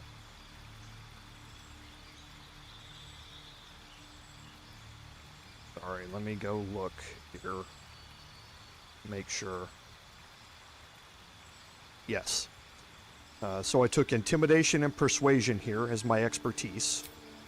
For my spell here, I'm going to add in Enhance Ability, College of Swords, my fighting style's dueling, and I'm definitely going to replace spell here, get rid of animal friendship, and I'm going to add in hold person here.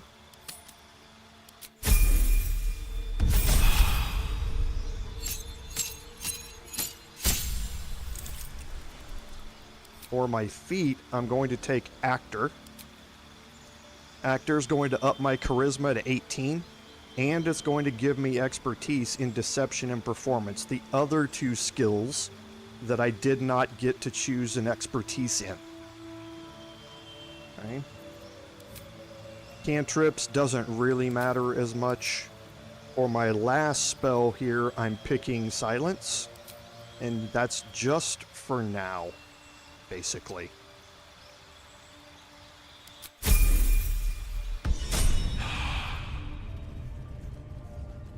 Okay, so now that I have my persuasion skill back up, Need something else?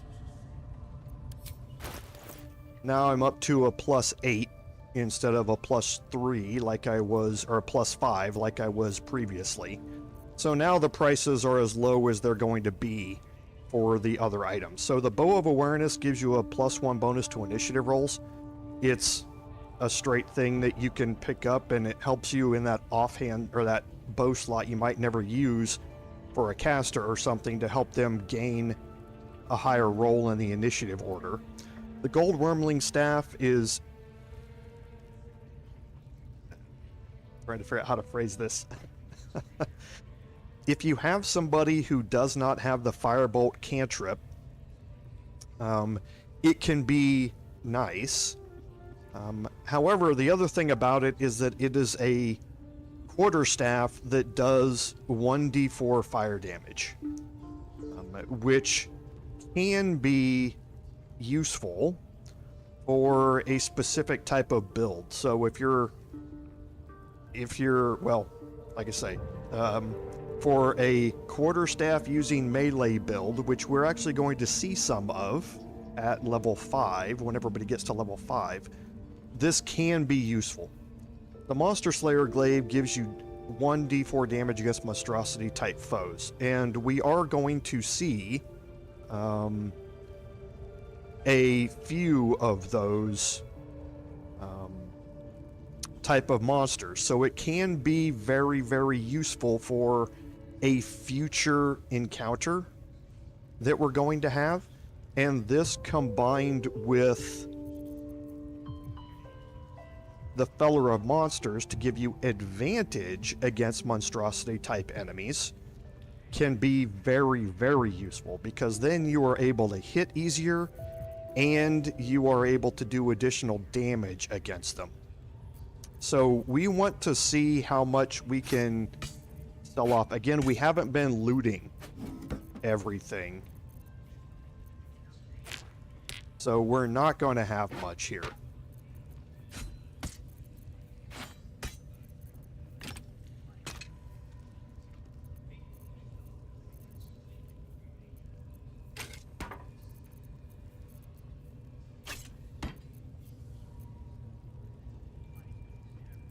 Okay, and I think that's it. Okay, so we don't have a whole lot here. I do want to pick up a couple of these items, though, and that's going to mean that I need to pick up and be able to sell some more stuff. And we're going to be under a time limit here. Because she is going to, she is going to disappear. Pleasure. So I didn't want to spend time doing it, but it looks like I'm going to have to. I'm going to have to spend time doing it. So let's go over here and we'll deal with 2 more things.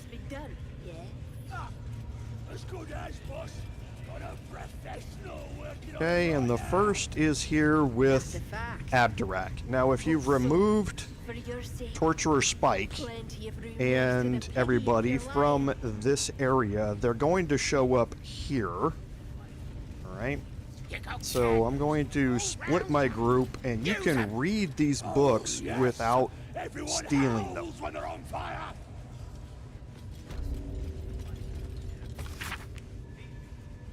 Okay, if you read this, it talks about Leviatar reveling in agony.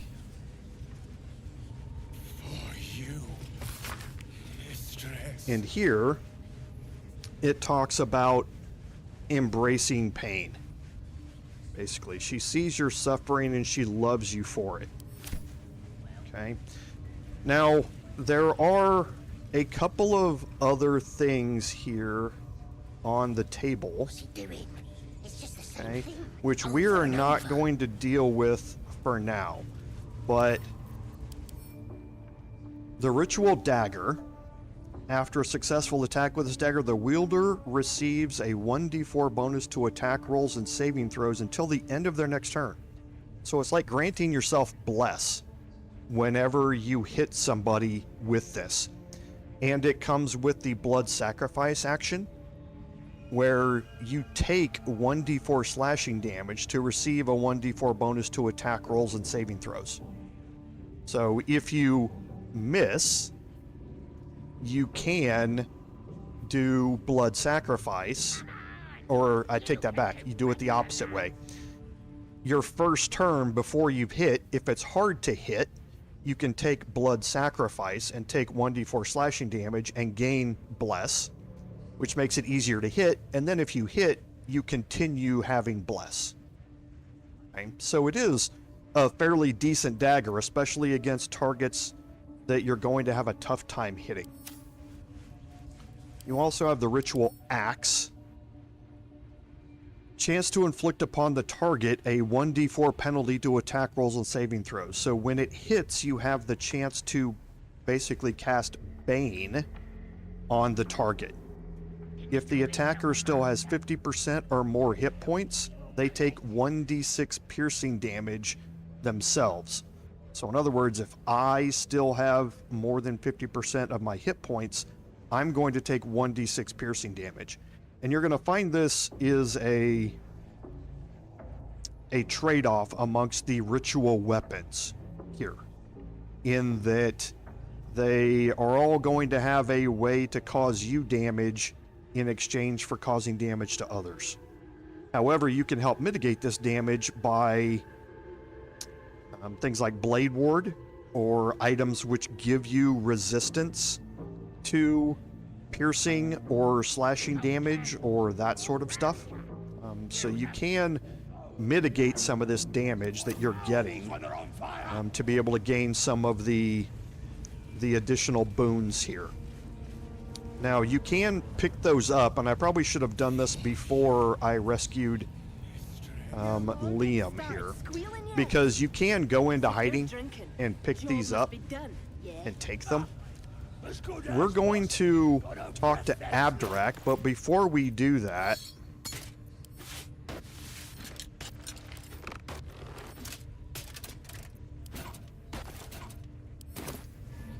we're going to take off all our clothes.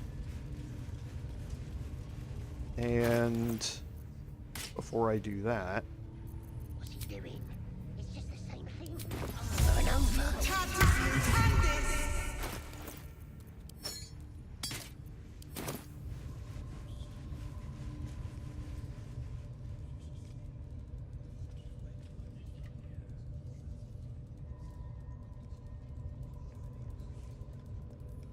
Greetings, child.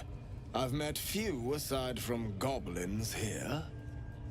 Ah, are you also here to assist with the prisoner?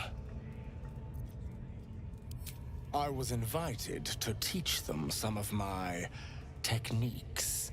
I live for pain and its intricacies, you see. But alas, these goblins seem to thrive on the crude and primitive. Pain without purpose is a terrible thing. Wouldn't you agree?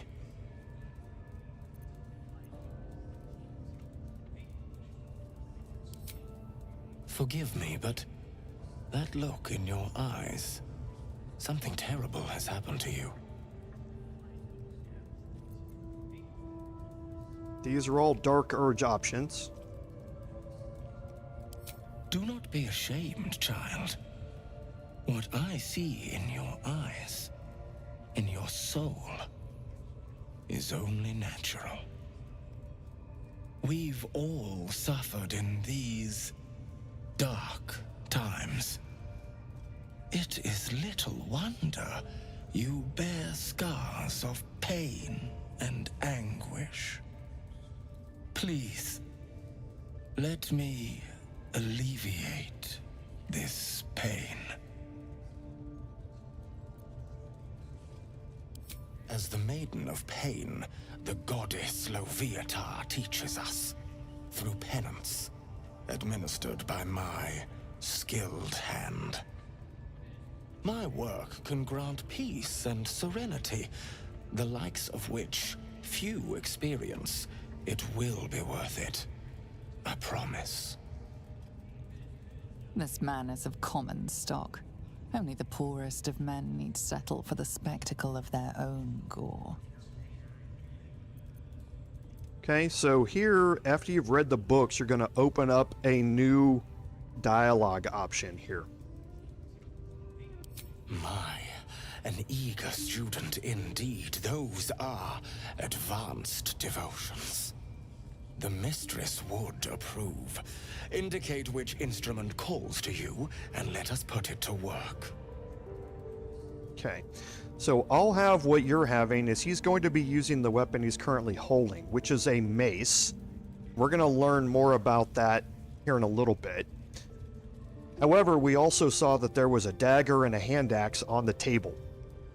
And of the three options, the mace is 1d8, the hand axe is 1d6, the dagger's 1d4. So if you are doing this earlier and you have a limited hit point pool to deal with, it gives you the option to utilize the smallest damaging weapon out of the group. A most excellent choice. Both Loviatar and I are interested in how you handle pain, dear one. And should you delight her, you will most assuredly receive her most gracious blessing. Trust me. Simply face the wall, and we can begin. Okay, so now before you go in here, there are, again, a couple of different things to be aware of. This is your last chance before you step in there. So if you take off your armor and you move into this area, you're going to get a buff called the Ardent Apostle. You'll have a +4 bonus to performance and intimidation checks. Now remember, I took actor, so I got expertise in performance. The pain you suffer will cleanse you. Do not fight it. Okay, so I have a performance option here, which is going to give me +4 from my charisma because it up by 1. So it's now 18 from the actor feat. Ardent Apostles giving me +4, +2 from proficiency, and then there's the +2 from expertise in performance as well. And the goal here is to exclaim at the top of your lungs that you do not like this, that you don't want to hold back any of your cries or intimidate him. You want to play up the fact that it hurts. Now, as a bard, I have an option, a class option here that lets me forget about any of these checks. I don't have to make any of them. I'm a bard. I'm a performer at heart due to my class. So I can make a choice here where I don't have to pass any check at all to go along with it. But I wanted to illustrate how if you're playing as a normal character here, that the Ardent Apostle +4 boost is a huge benefit while you're going through this, and you only get that if you do this while you're not wearing armor. Your voice sounds so sweet, dear one. Keep going.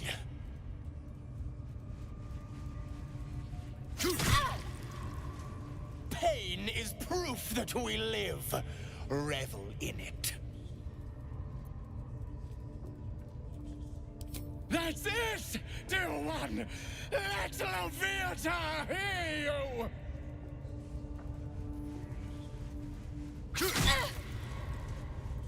You are doing so well! Do not give in now!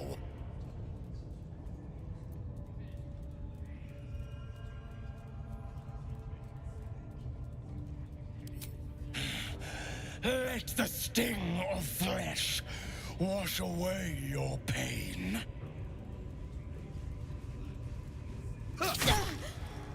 Sweet child, you bore the pain like a true believer. I could feel Leviathar's pleasure with every slice of my dagger. I am proud to have served you this penance.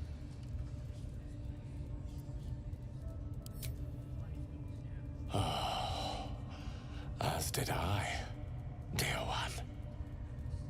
Leviatha herself found your performance inspiring. She has deemed you worthy of her blessing.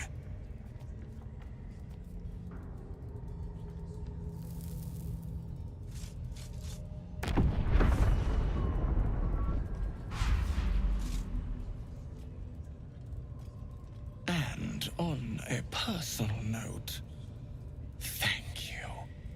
That was positively divine. Okay, so there we go. And that gets you a semi-permanent buff called Leviathar's Love. So when you have 30% hit points or less, you gain a +2 bonus to attack rolls and wisdom saving throws. Right? So, interesting folks that program this part. Yes, David, it is true. However, Leviatar actually is a Forgotten Realms deity. She was the evil goddess of hurt and pain. She was actually a servant to the god Bane previously, and she was her entire goal was to inflict pain, either mental or physical, on her. Now is not the time to ask that. That's an interesting encounter. I've Embrace it. never seen this happen. Not enough here. That is not what I meant.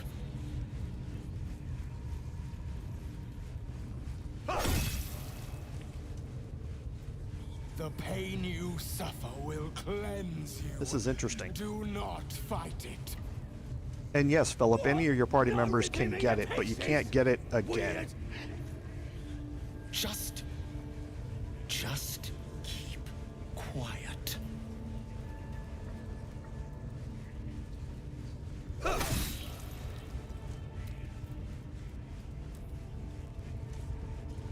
Interesting. I've never seen that play out. And no, for instance, if I go in with Astarion,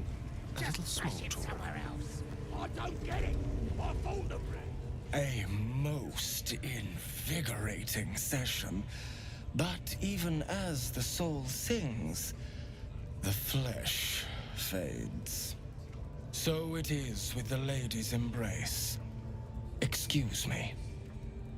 I must rest and think. okay, so you can do it with any of your characters, but only one character is going to be able to get it. Okay, so something I want to do here is see if I can adjust this. Bet you couldn't make him sing either, could ya? I'd swear he was mute if I hadn't heard him scream so much. Okay, so he's turned. How may Nope. die today? He's not. How He may turns die back tomorrow? around. So the ritual dagger is here on the ground. He's picked up the ritual hand axe, it looks like. And he still has the ritual mace in his inventory. You can pickpocket him if you do this before Torturer Spike and Lookout Crusher here. So make sure if you're doing this on your own, you do it before you have this interaction here. Then it's easy to pickpocket him because he's standing here. You can come around behind him and you can pickpocket him. Now I say easy because even with Astarion and his sleight of hand skill buffed up, it's still like a 15 that you need to roll. Now what will happen is if you fail the pickpocket, the goblins out here will lose attitude towards you. And you can fail 2 times and not make everybody go hostile. Okay? So you have a couple of chances to roll it if you're doing this not honor mode. And you want to save scum this, then you can obviously do it easier. But make sure you do this interaction beforehand if you want to pick up all 3 of those weapons. I've never seen him do this interaction where he goes over to the table and he picks that thing up and he beats on Lookout Crush. I've never seen that before.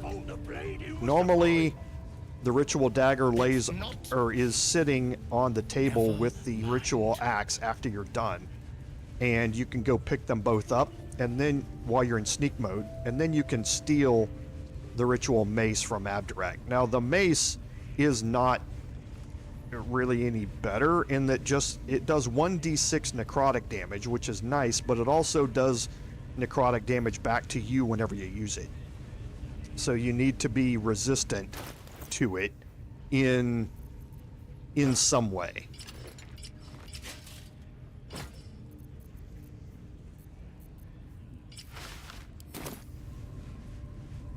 Right. Have I been this way before?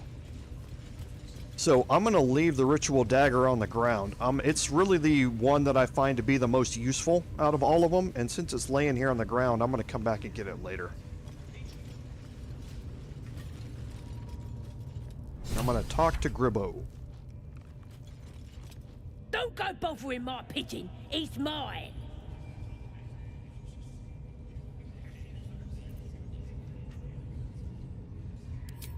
Keep him safe. Listen to him coo. Till I gets hungry or some such. What's it to ya? Him? Nah.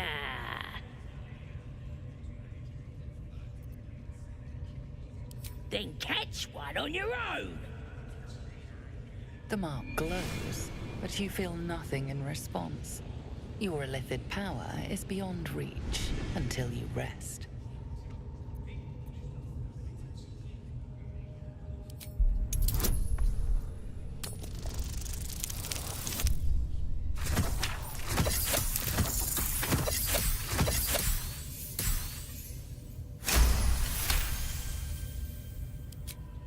Take him for a joke, why don't ya? And don't let the lads snatch him up. No, tell him what they'll do to him. Bring him back when he's all tuckered out. Here's the key. Pigeon's all yours. And yes, Mark, you're actually, that is right. I forgot about that. The mace does provide you resistance to necrotic damage. So it'll be doing half damage to you while you're causing full necrotic damage against the people you're using it on. Come on. Need something? How about you all just please get out of the way? Just get out of the way and stay out of the way. That'll fit in my pack. Pathing, it drives me again. That's gonna be my thing here. Is every episode just be aware there's probably going to be a thing about me complaining about the pathing in this game. So here you learn about an interaction between Elminster and Volo. So you can pause this and read it yourself. But yeah, it's actually pretty funny.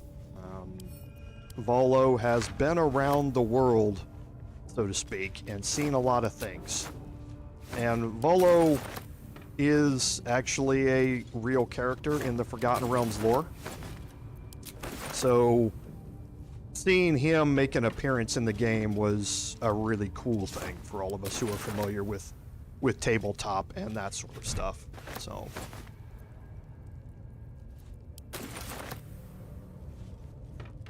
okay, so we're gonna go through here and just pick up stuff because we're gonna have to do this. I had forgotten about this. And we're gonna wait until Tracker Tozad leaves. Let's see.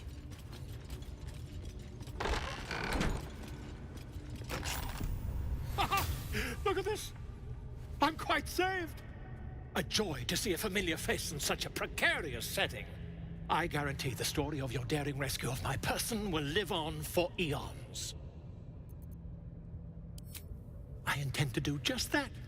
A trusty invisibility potion goes a long way in a place like this. We mustn't tarry, but I'd hate for our friendship to end here. Please, won't you meet me once we've both slipped the goblin yoke? I'm going to wait. I heard the door open, I believe.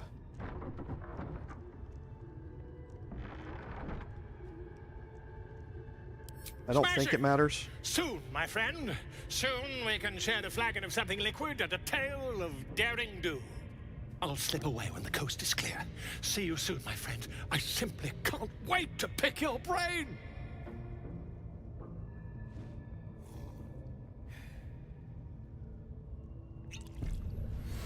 Okay, and now he's going to take off.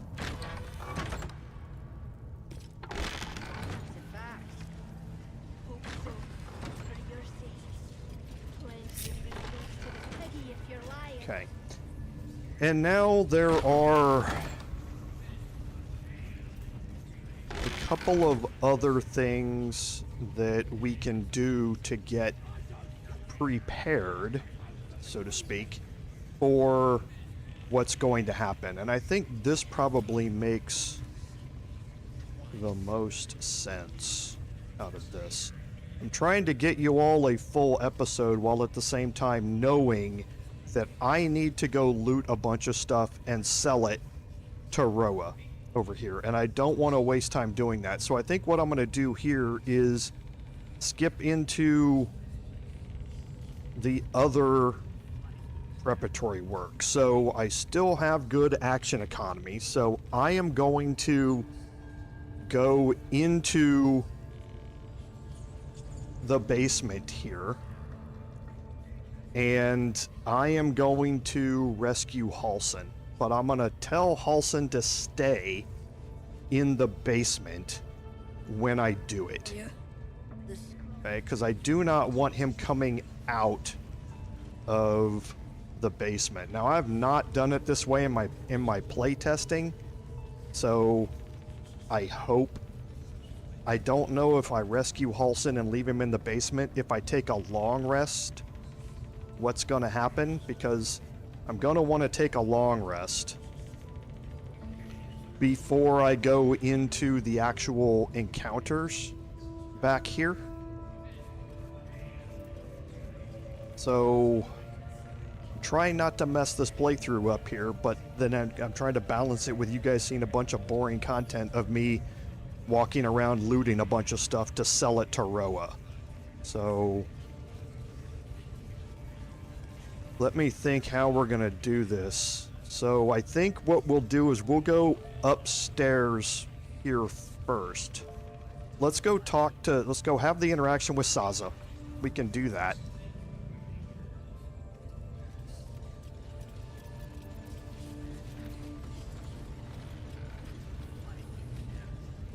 A scrying eye. Let's not do that. Spike always makes him talk. If he doesn't, I'll cut out his tongue. If he don't have a tongue, he can't tell us nothing. The prisoner can keep... Mistress! It's me, your loyal servant, Sazza. I'm back, and I brought a friend. How thoughtful. And where did you find this friend? They was in some rickety druid grove, mostly full of tieflings, but them intruders you're after were hiding out there. I presume you dealt with my prey and massacred the rest. Well, the thing about that is, they sort of massacred us. This mug helped me escape, though. I say we stick a few holes in her, show how grateful we are. You feel a cold hand caress your mind as the drow appraises you. Oh dear. Your prisoner is one of the Absolute's favorites, Sazza. A true soul. Nah, it can't be. They was in the grove, hanging around with the tieflings. Undercover, no doubt. Carrying out the Absolute's will. Oh, Sazza, you have made a grave error. And it will be your last. My spiders are hungry, little one. But before they feast, tell me where that grove is.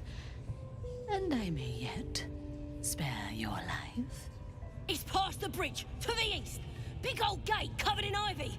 Don't hurt me, mistress, please. I will not hurt you. My spiders will have that pleasure.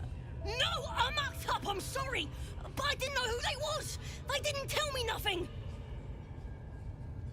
So before I make this choice, Emma Gregory is the voice actor who voices Minthara here.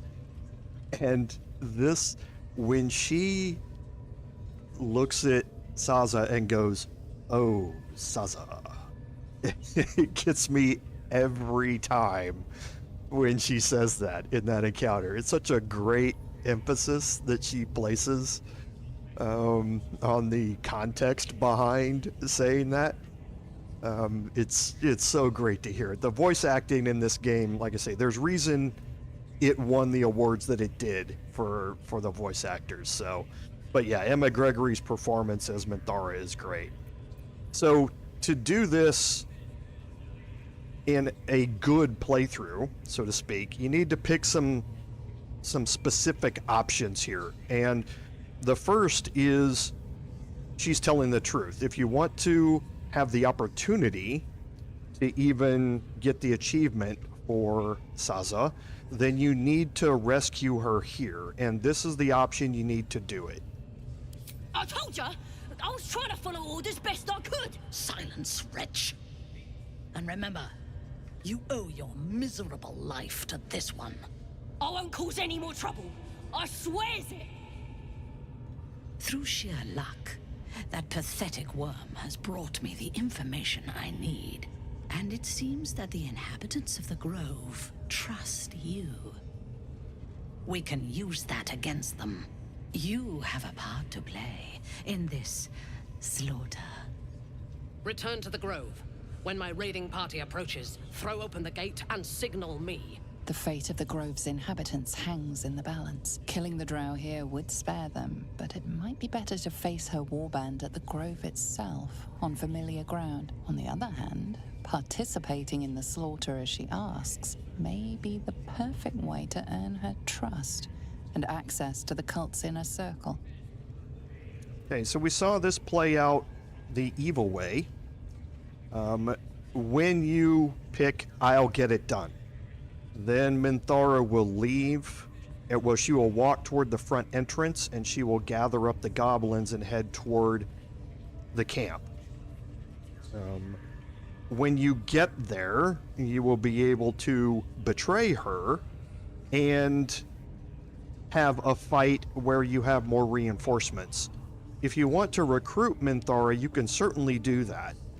There is just a chance that unintended damage gets done to Minthara while you have her knocked out, and it gets done by one of your allies, and she might end up dying. There's a higher chance that she ends up dying during that encounter. Here, you don't have any reinforcements, but you have more control over the damage that you're dealing out.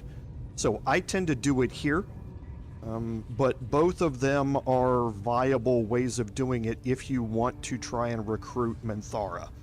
However, we're going to leave her here, and to do that, you need to pick I want no part of this. I do not intend to lead a suicidal charge. The goblins are expendable. I am not. The Absolute brought you here for a reason. To throw open those gates and crush our enemies. Okay, and here, if you want to delay any action, you pick I have another matter to take care of first. Take care of it, quickly. You are needed here, and my patience wears thin. Now first you're going to get a reward from Sazza, and this is the Assassin's Touch. Deals an additional 1d4 necrotic damage to creatures that are knocked out or sleeping, which can be very useful because it does stack with critical hits. So if you're using this on after Gale or somebody has cast Sleep, then you can get a lot of additional damage out of it.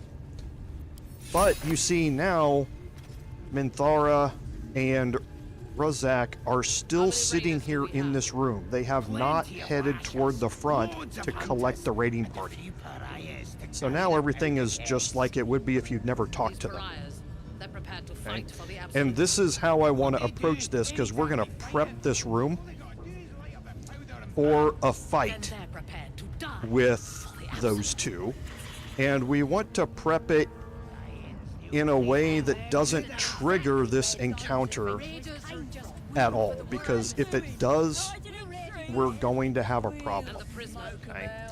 So we're going to come back and prep this room after we have taken a long rest, so if that fight does accidentally start, we at least have a full action economy to be able to deal with it. Okay? So next we're going to head straight across the way, and we're going to go in here and we're going to have a conversation with Dror Ragsland. Now again, this conversation is going to be very specific to me as a bard. There is a bard option in here which is going to allow me to take control of this conversation and protect myself. If you're not a bard, you're going to have to pass a wisdom check, I believe, to take control of this conversation. And it can be a difficult check to make. But you do not have to have this conversation. Like we've seen in my other playthroughs, you can just start an attack here, and everybody's standing right where they are. However, if you approach this circle here, you're going to immediately be drawn into a conversation. So it doesn't allow you to do barrelmancy very easily, because once you get close, it's going to automatically draw you into a conversation here, right? But what I want to do, however, is split my group, and I'm going to take Astarion and I'm going to walk back up here around up the stairs. Step quick. And I'm going to do this before I start the conversation with Dror Ragsland.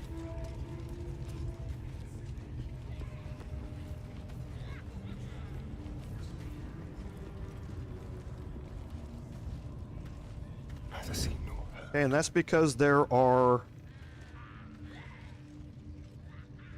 2 smoke powder barrels here that I want to pick up. That will give me a total of 3 right now.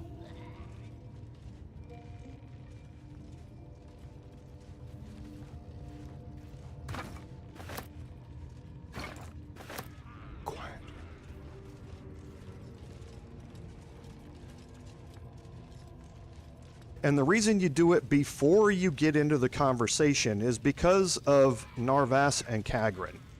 Once the conversation has ended, those two start patrolling this back area, and even if you manage to steal those 2 barrels and not be seen while doing it, they will know that something has been stolen and they will confront you about it. While they're standing here, they are locked in place and they're not able to confront you about the theft. Okay, so now Astarion has 3 smoke powder barrels on him. He can get more of those. I want to look at his inventory. Yeah, because we're going to need to do some shopping anyway. One of the other things that you want to have is an arrow, at least 1, but preferably 2 arrows of Ilmater. Another way to prevent somebody from healing. But for now, we're going to go in here and we're going to have this conversation with Dror Ragsland. Best be on my way. You'll kind of see how things change.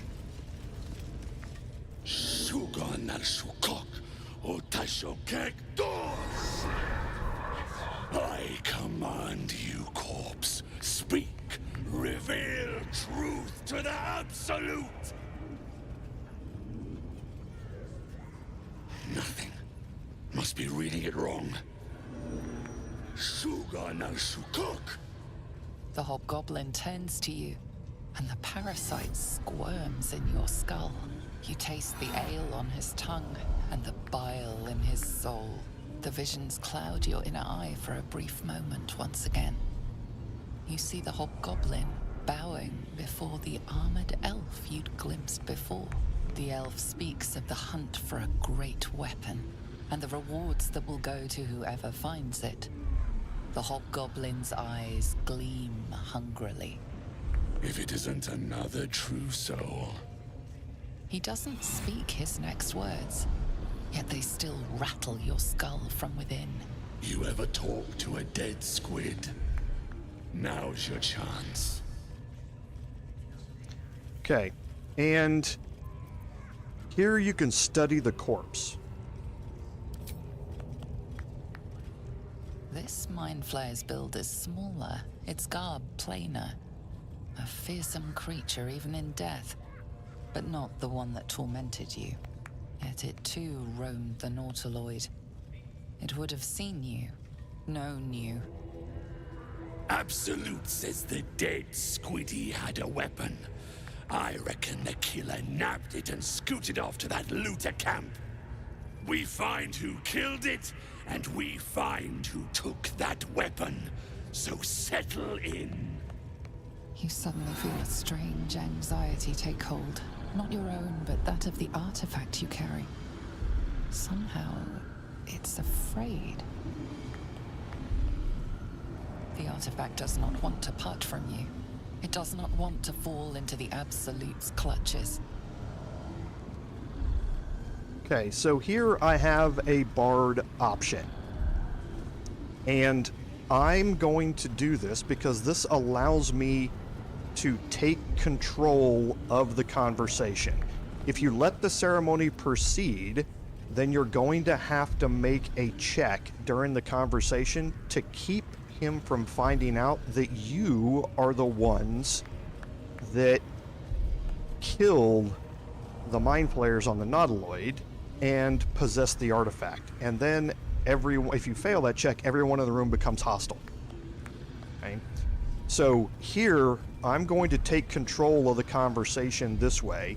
If you pass that check after you've let the ceremony proceed, then you can do the same things. You just have to pass a check to do it. Here, I don't have to do that. You can also leave right now and come back and do this later, so you have a way out.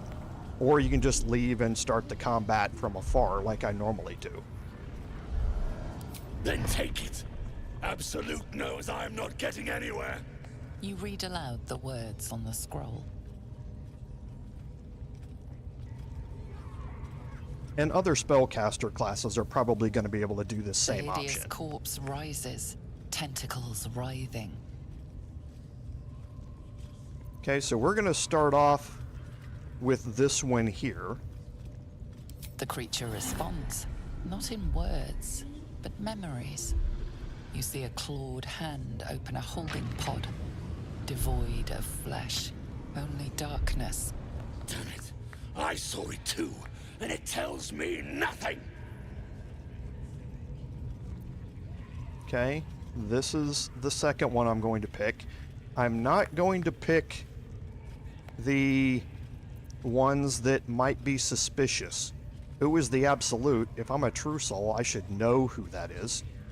And what was your killer after? That's going to lead you down the path that goes into they were after the artifact, and it was you who took the artifact. So I'm going to pick this one here. Again, visions flow through you. A swarm of Githyanki dragon riders, silver blades held high, control panels melting, flesh pods spilled open. Gith on the hunt. They know something. Suspicion floods Ragslin's mind.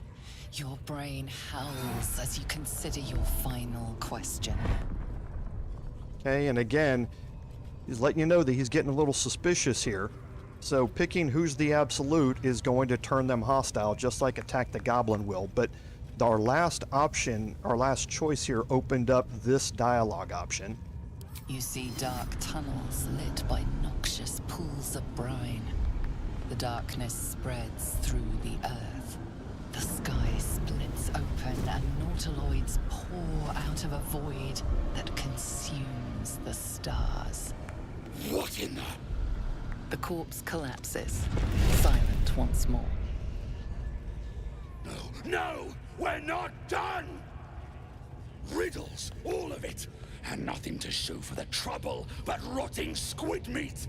No answers, no killer, and no damned weapon.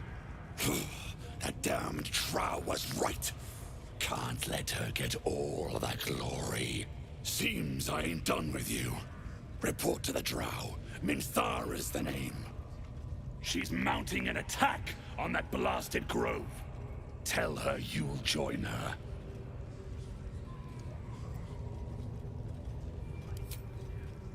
Say that again. 'Cause I know I didn't just hear you refuse the Absolute. Okay, you can have everybody go hostile here if you would like. Falling in line. Just what I like to see. Okay, and now you can see that Narvas and Kagran are going to start their patrol around the area. The goblins are more grouped up here around the middle, and Dror Raglan is sitting on his throne. Slays her enemies. With the dead. And streams.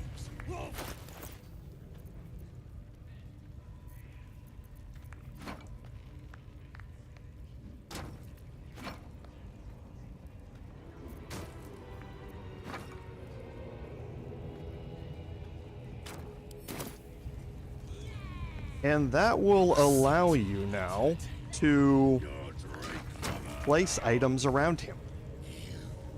And he's just going to sit there and let you do it. Okay? So, this is how Barrelmancy works out in this particular instance. And passing that conversation is going to allow us to trivialize, well, not trivialize, it's going to make this fight a lot easier. Dror has 97 hit points. Each smoke powder barrel does 23 to 34. So a minimum of 66. However, even if we roll in a maximum of 102, but even if we roll the minimum, then he still has a dexterity chance, a dexterity save to take half damage. The thing about Dror is that his dexterity is fairly low. So he's only getting a +1 to saves, every other save that he has almost, he has proficiency in. Strength, con, intelligence, wisdom, charisma, every other thing he has proficiency in, but dexterity he does not. So it's more than likely, well, I guess slightly less than likely, slightly less than 50%, a 45% chance that he's going to take full damage from all of these explosions. Okay? So even if we roll minimums and he takes half damage from all of them, we're still taking 33 hit points off of him. Now that's very unlikely to happen. The average here is going to be somewhere around 80. And if he takes half damage from 2/3 of those, we still end up with something like 60 hit points taken off. And that's a huge benefit. Now, he can die from this straight out. It's just fairly unlikely.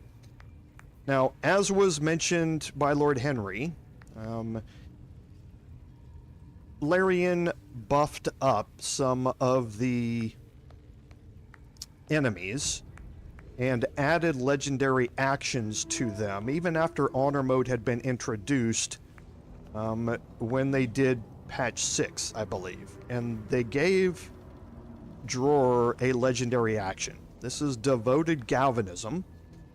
Once per round when an enemy, so us, targets one of our allies, so any of our party members, with an ability, Dror can use a legendary action to galvanize absolutists within 5 meters, granting them action surge.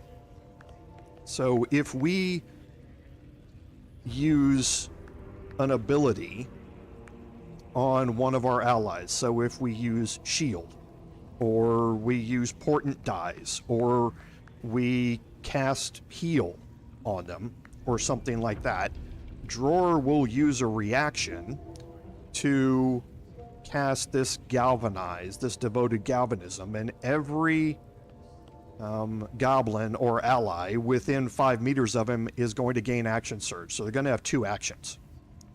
That can very quickly stack up the damage on you. So the point here is that when you go into this fight, target him as much as you can first, and make sure if you're going to do any buffs or anything that are going to last throughout a long rest, you do them outside. Don't do it in here. And during the fight, don't do any of those things as well if you can avoid it. So what you can do, though, is you can buff yourself.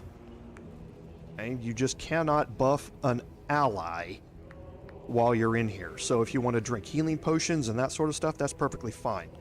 But don't try and cast Bless on everybody while you're in here, because as soon as you do, he's going to give everybody around him action surge. Right? But for now, we're going to leave these here. And you can again see the patrol that these two are on up here. And it makes it really hard to be able to steal stuff later on. How much farther can I go?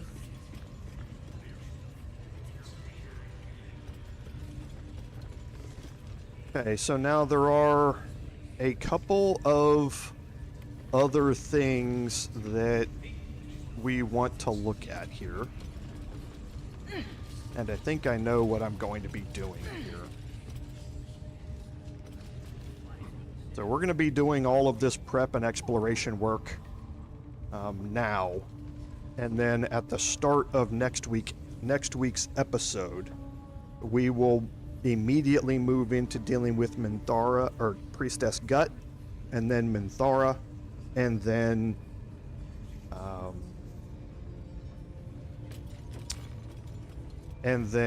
Dror Rexland.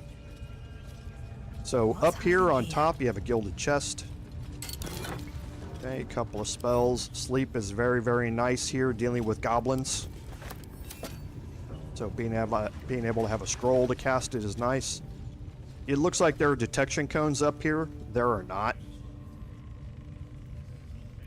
So even if I walk across here, If the gods are watching me. it's not going to knock you out of stealth. Okay, so even though they show as red, they're not. There's just something glitchy about the actual detection cone showing. Here is the collapsed corridor, which is from outside. We're going to go open that up today. At the ready. And here we have a second gilded chest. Let's have a look. Okay, some fairly decent potions, including some simple toxins, which are good. Those are going to become very useful here during these fights.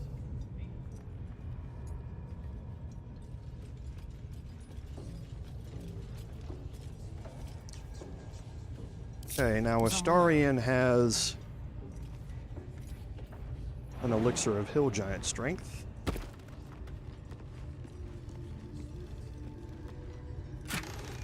Chest here with some random items. What have we here? And now he's able to jump around all he wants in here. And there's another gilded chest up here. If you don't have a 10 strength, some of these jumps can be difficult.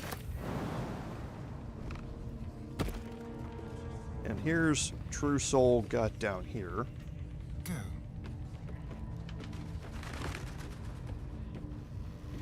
And actually, I've never dealt with her.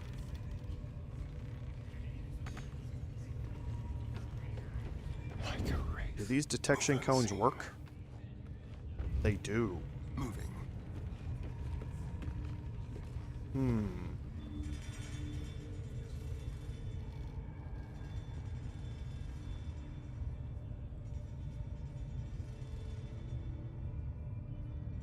Okay. Before I do that then, just to be on the safe side, let's go deal with Priestess Gut. How about we get you a little combat here? It's not going to be very fulfilling. Time for discretion. Is that blood? No, never mind.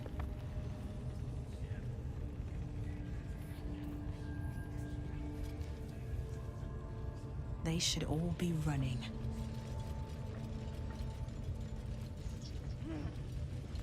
But we can go do it.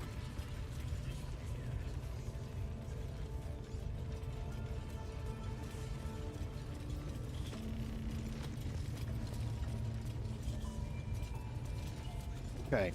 Now, the key to this is just not getting detected while you do it. So we're going to come in here. We're going to get everybody in here. We're going to close the door behind us.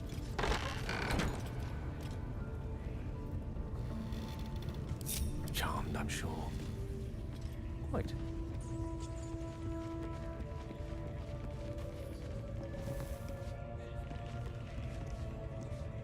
Bother. Me? Steady. Don't linger. Let's prowl. What path lies before me? Oi, come here. I ain't waiting around. Okay. And for this, we're going to initiate this with Astarion so that hopefully Astarion gets initiative out of this. Now, there's no legendary actions here that go along with True Soul Gut. But you don't want to let her get off her spells here. They can be debilitating, to say the least, and she has an opportunity to alert others that we want to cancel out. So we're going to start this off here with Astarion.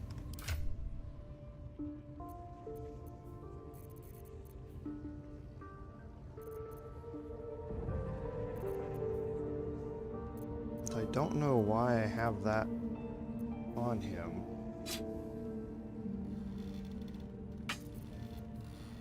when he's not proficient with it.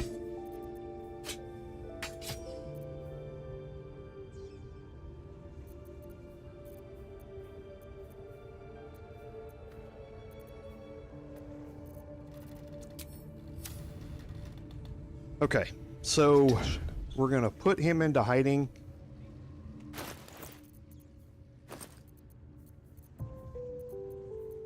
And he doesn't have any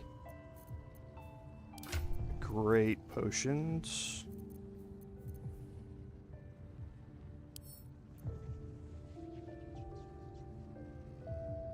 Let me make sure which weapon he has out.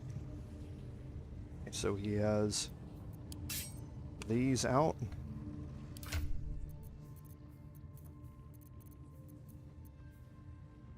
Oh, and I didn't check her resistances. Okay, so she has none. Yes, she has none.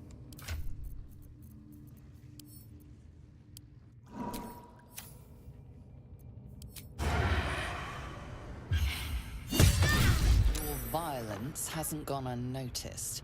It's about to be returned in kind. Okay, so I rolled first on initiative, which is exactly what I wanted to have happen. Does this count as adventuring?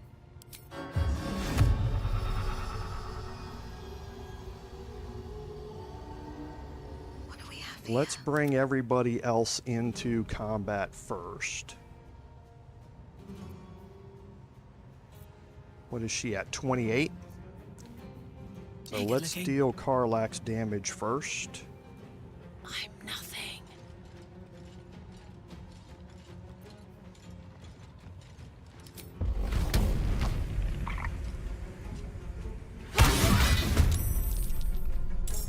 Okay. And now I won't even need silence. So... What path lies before me?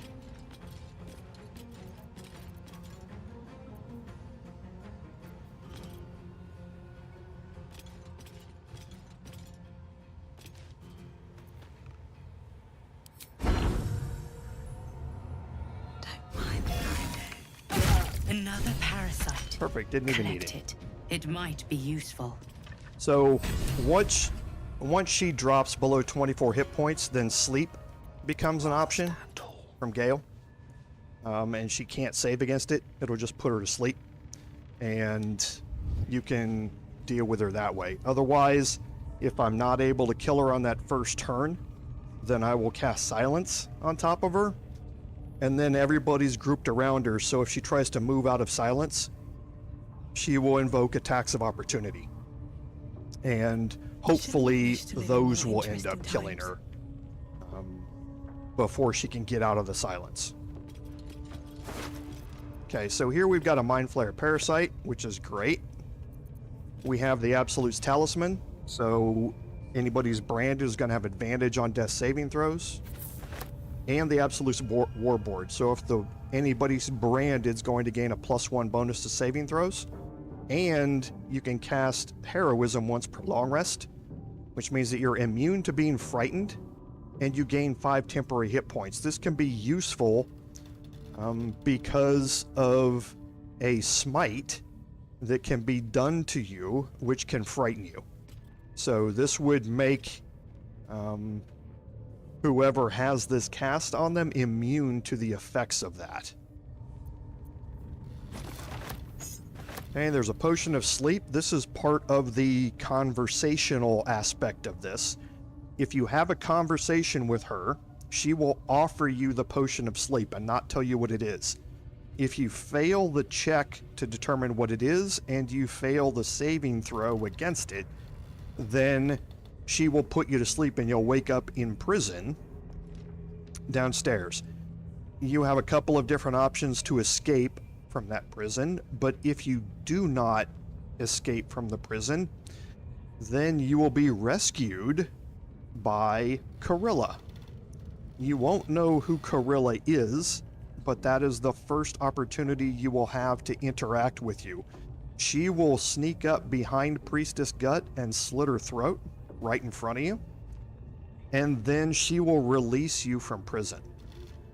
So it's a rather interesting interaction. I wouldn't let it play out that way because it messes up the timing of a bunch of stuff up here. But I would definitely take an opportunity through a previous save or something to go through it and intentionally fail it and watch how that plays out. It's really interesting to watch. And then you will get to meet Carilla, obviously, later on, as we're actually going to see her in camp in a couple of episodes, maybe even next episode.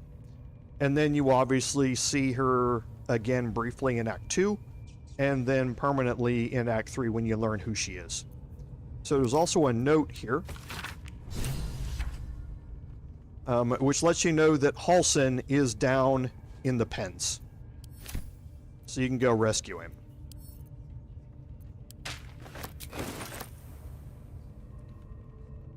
Okay, and then here on the table we have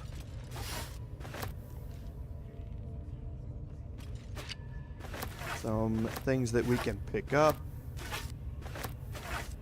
that we are going to go sell.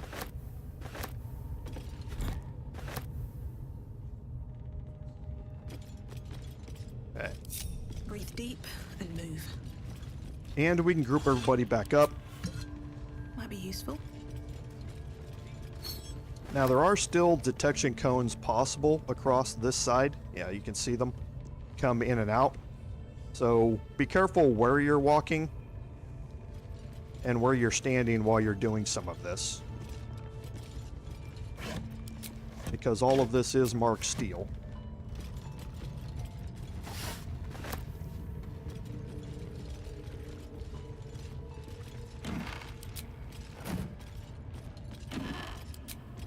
Okay, and now we're going to break our group. Don't touch me. And we're going to jump Astarian up here. Something over there.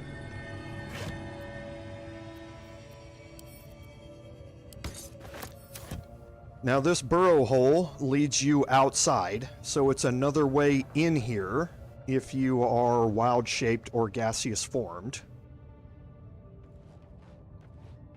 And now here I'm going to jump my way down into this room. And I'm going to take some damage here, but I don't care. I can jump onto the crates to minimize it.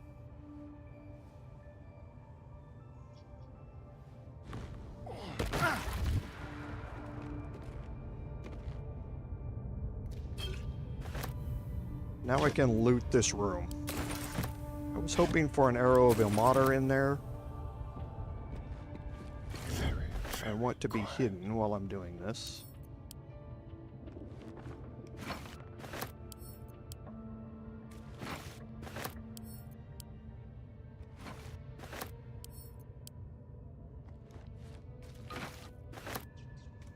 Okay, so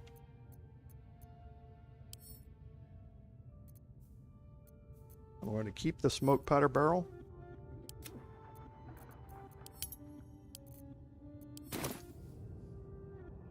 Just one of them, though.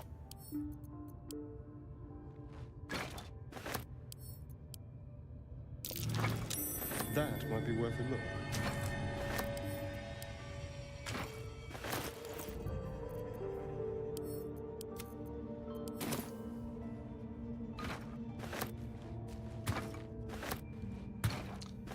And here, if you don't have enough smoke powder barrels to make that work up there, you can always pick up more here.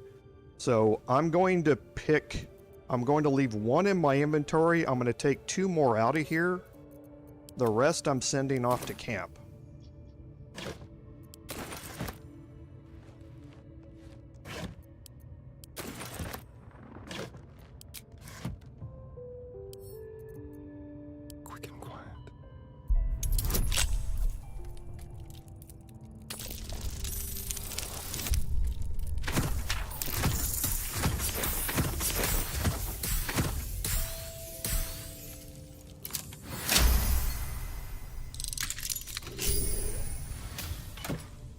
And there's a good chunk of gold in here.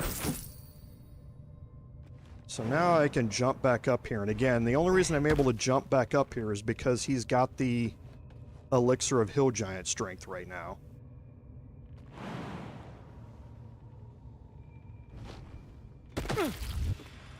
Still alive, so that's progress. Okay. Walk in death. And now we can search these last few chests here. Okay. Now we want to get out of here and close that door behind us. And Roa is still here. That's an important thing. Roa's not going to disappear until you have the encounter with Dror Ragzlin, or if any of these rooms go hostile. If all of the goblins out here go hostile, Roa's going to disappear. Otherwise, it's going to be, she's going to stay here until the encounter with Dror is had. So I'm going to take 2 more of these barrels down here.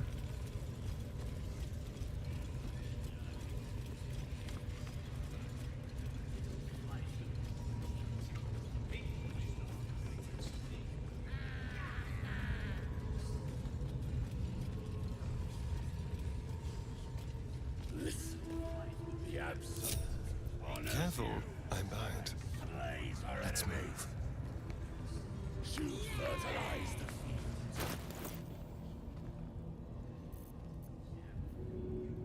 No.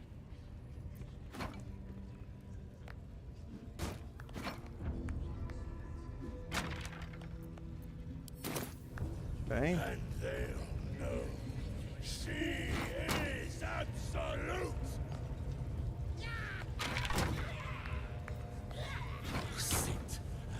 I'm going to go back here and I'm going to take 2 of these and kind of move them a little bit farther forward. Okay, so they're still going to hit him, but the explosions are more than likely going to trigger these 2 as well. And this is going to help me damage some of these goblins out here as well when I do this. Okay. There are some, there's a Devout, and there's a Booyag and a Warlock. Here's the Warlock, here's the Booyag, and here's the Devout. So, a Warlock, a Wizard, and a Cleric down here, and their spells can get really annoying, especially at range. We're going to do this at range. But they can hit you with Ray of Sickness that hits really hard. I never seem to get it to hit that hard. Even when you're up in the rafters and that sort of stuff. And this fight can get seriously out of hand with them for whatever reason. I don't know why. Pave my path with corpses. Build my castle with So I bones. want to try and cause as much damage as I can to them as well. And this should help that. As long as I'm within enough, if these are far enough forward to trigger them, which I think they are. Okay, so now we're going to head over here. I'll start following you, eh? How'd you like that? We're going to take our last smoke powder barrel.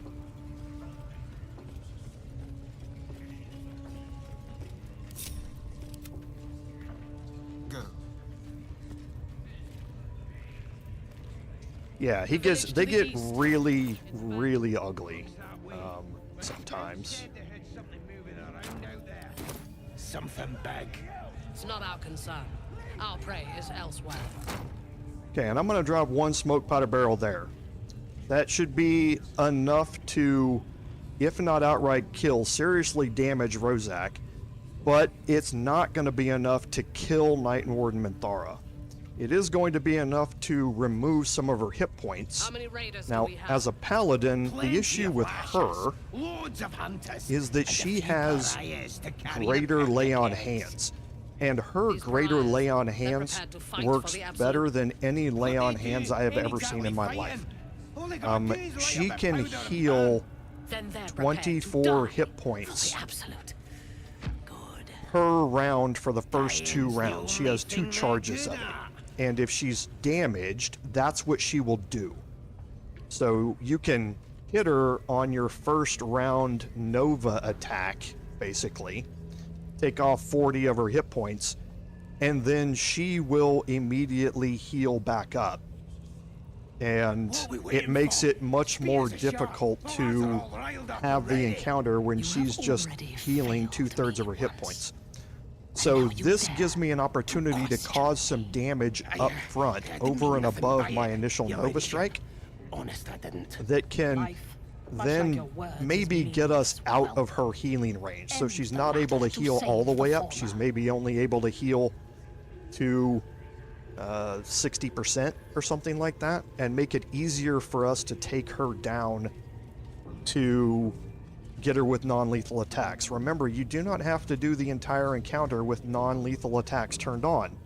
You can use ranged attacks and spells and all sorts of stuff like that, as long as the final hit is done with melee using your non-lethal attack. It's not our concern. Okay? So up until that point, use whatever you can to damage her, and I am certainly going to do that, and this smoke powder barrel here is a way to do that. Now, you need to be careful when you place this, because the smoke powder barrel does cause entities to get thrown away. So when you place this, don't place it directly behind her. There is a non-zero chance. The edge of this chasm is really close, actually. It's like way up here.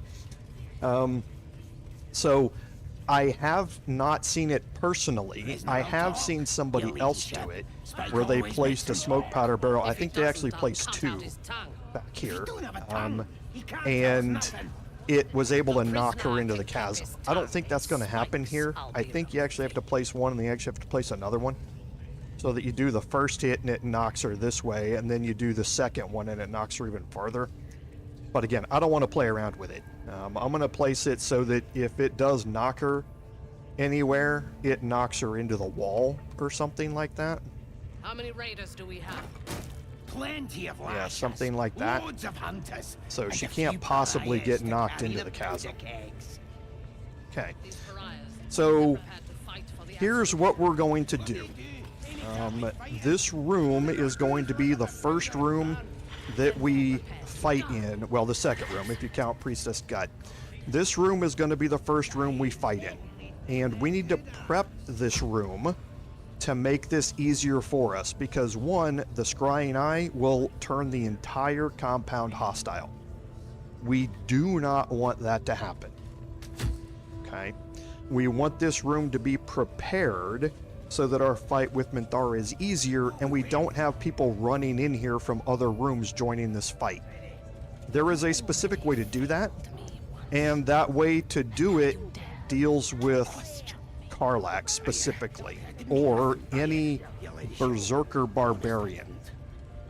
Because they are built around the ability to throw things, they can throw anything without a, well, I can't say without a check. The athletics check is a 0 to pass it. I have failed it because Larian in their infinite wisdom has allowed nat 1s to fail ability checks, which they never should, but that's how the game's coded. So if you roll a 1 while you're trying to throw something, the athletics check will fail. Okay? But otherwise, you've got a 95% chance of it succeeding, basically. And that's what we're going to do. That's what we're going to utilize here to clear this room. Now, there are 3 things we need to do that with. The scrying eye is the first. If we get into combat, the first thing it's going to do when it gets its turn is call for reinforcements. And then the gig is up. The second thing we want to do is get rid of Scrut. We can do that by throwing him in the chasm. The third thing we want to do is get rid of Zerga. And again, we can throw him into the chasm. There's a unique interaction that happens with him because he is a guard. And you'll see that at the start of next week's episode when we do that. But there are ways to do it where you can do it with all 3 of those people thrown into the chasm and nobody's alerted to it. And we're going to explore more of that when we get to next week. So off stream, what am I going to do? I'm going to go loot and sell everything.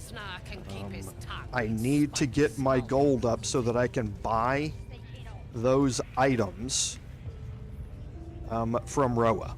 Because as soon as we start having the fight with Dror, and possibly, if things go badly, with the fight here, Roa can leave. And we definitely want to get the returning pike because of how we're going to build out Karlach.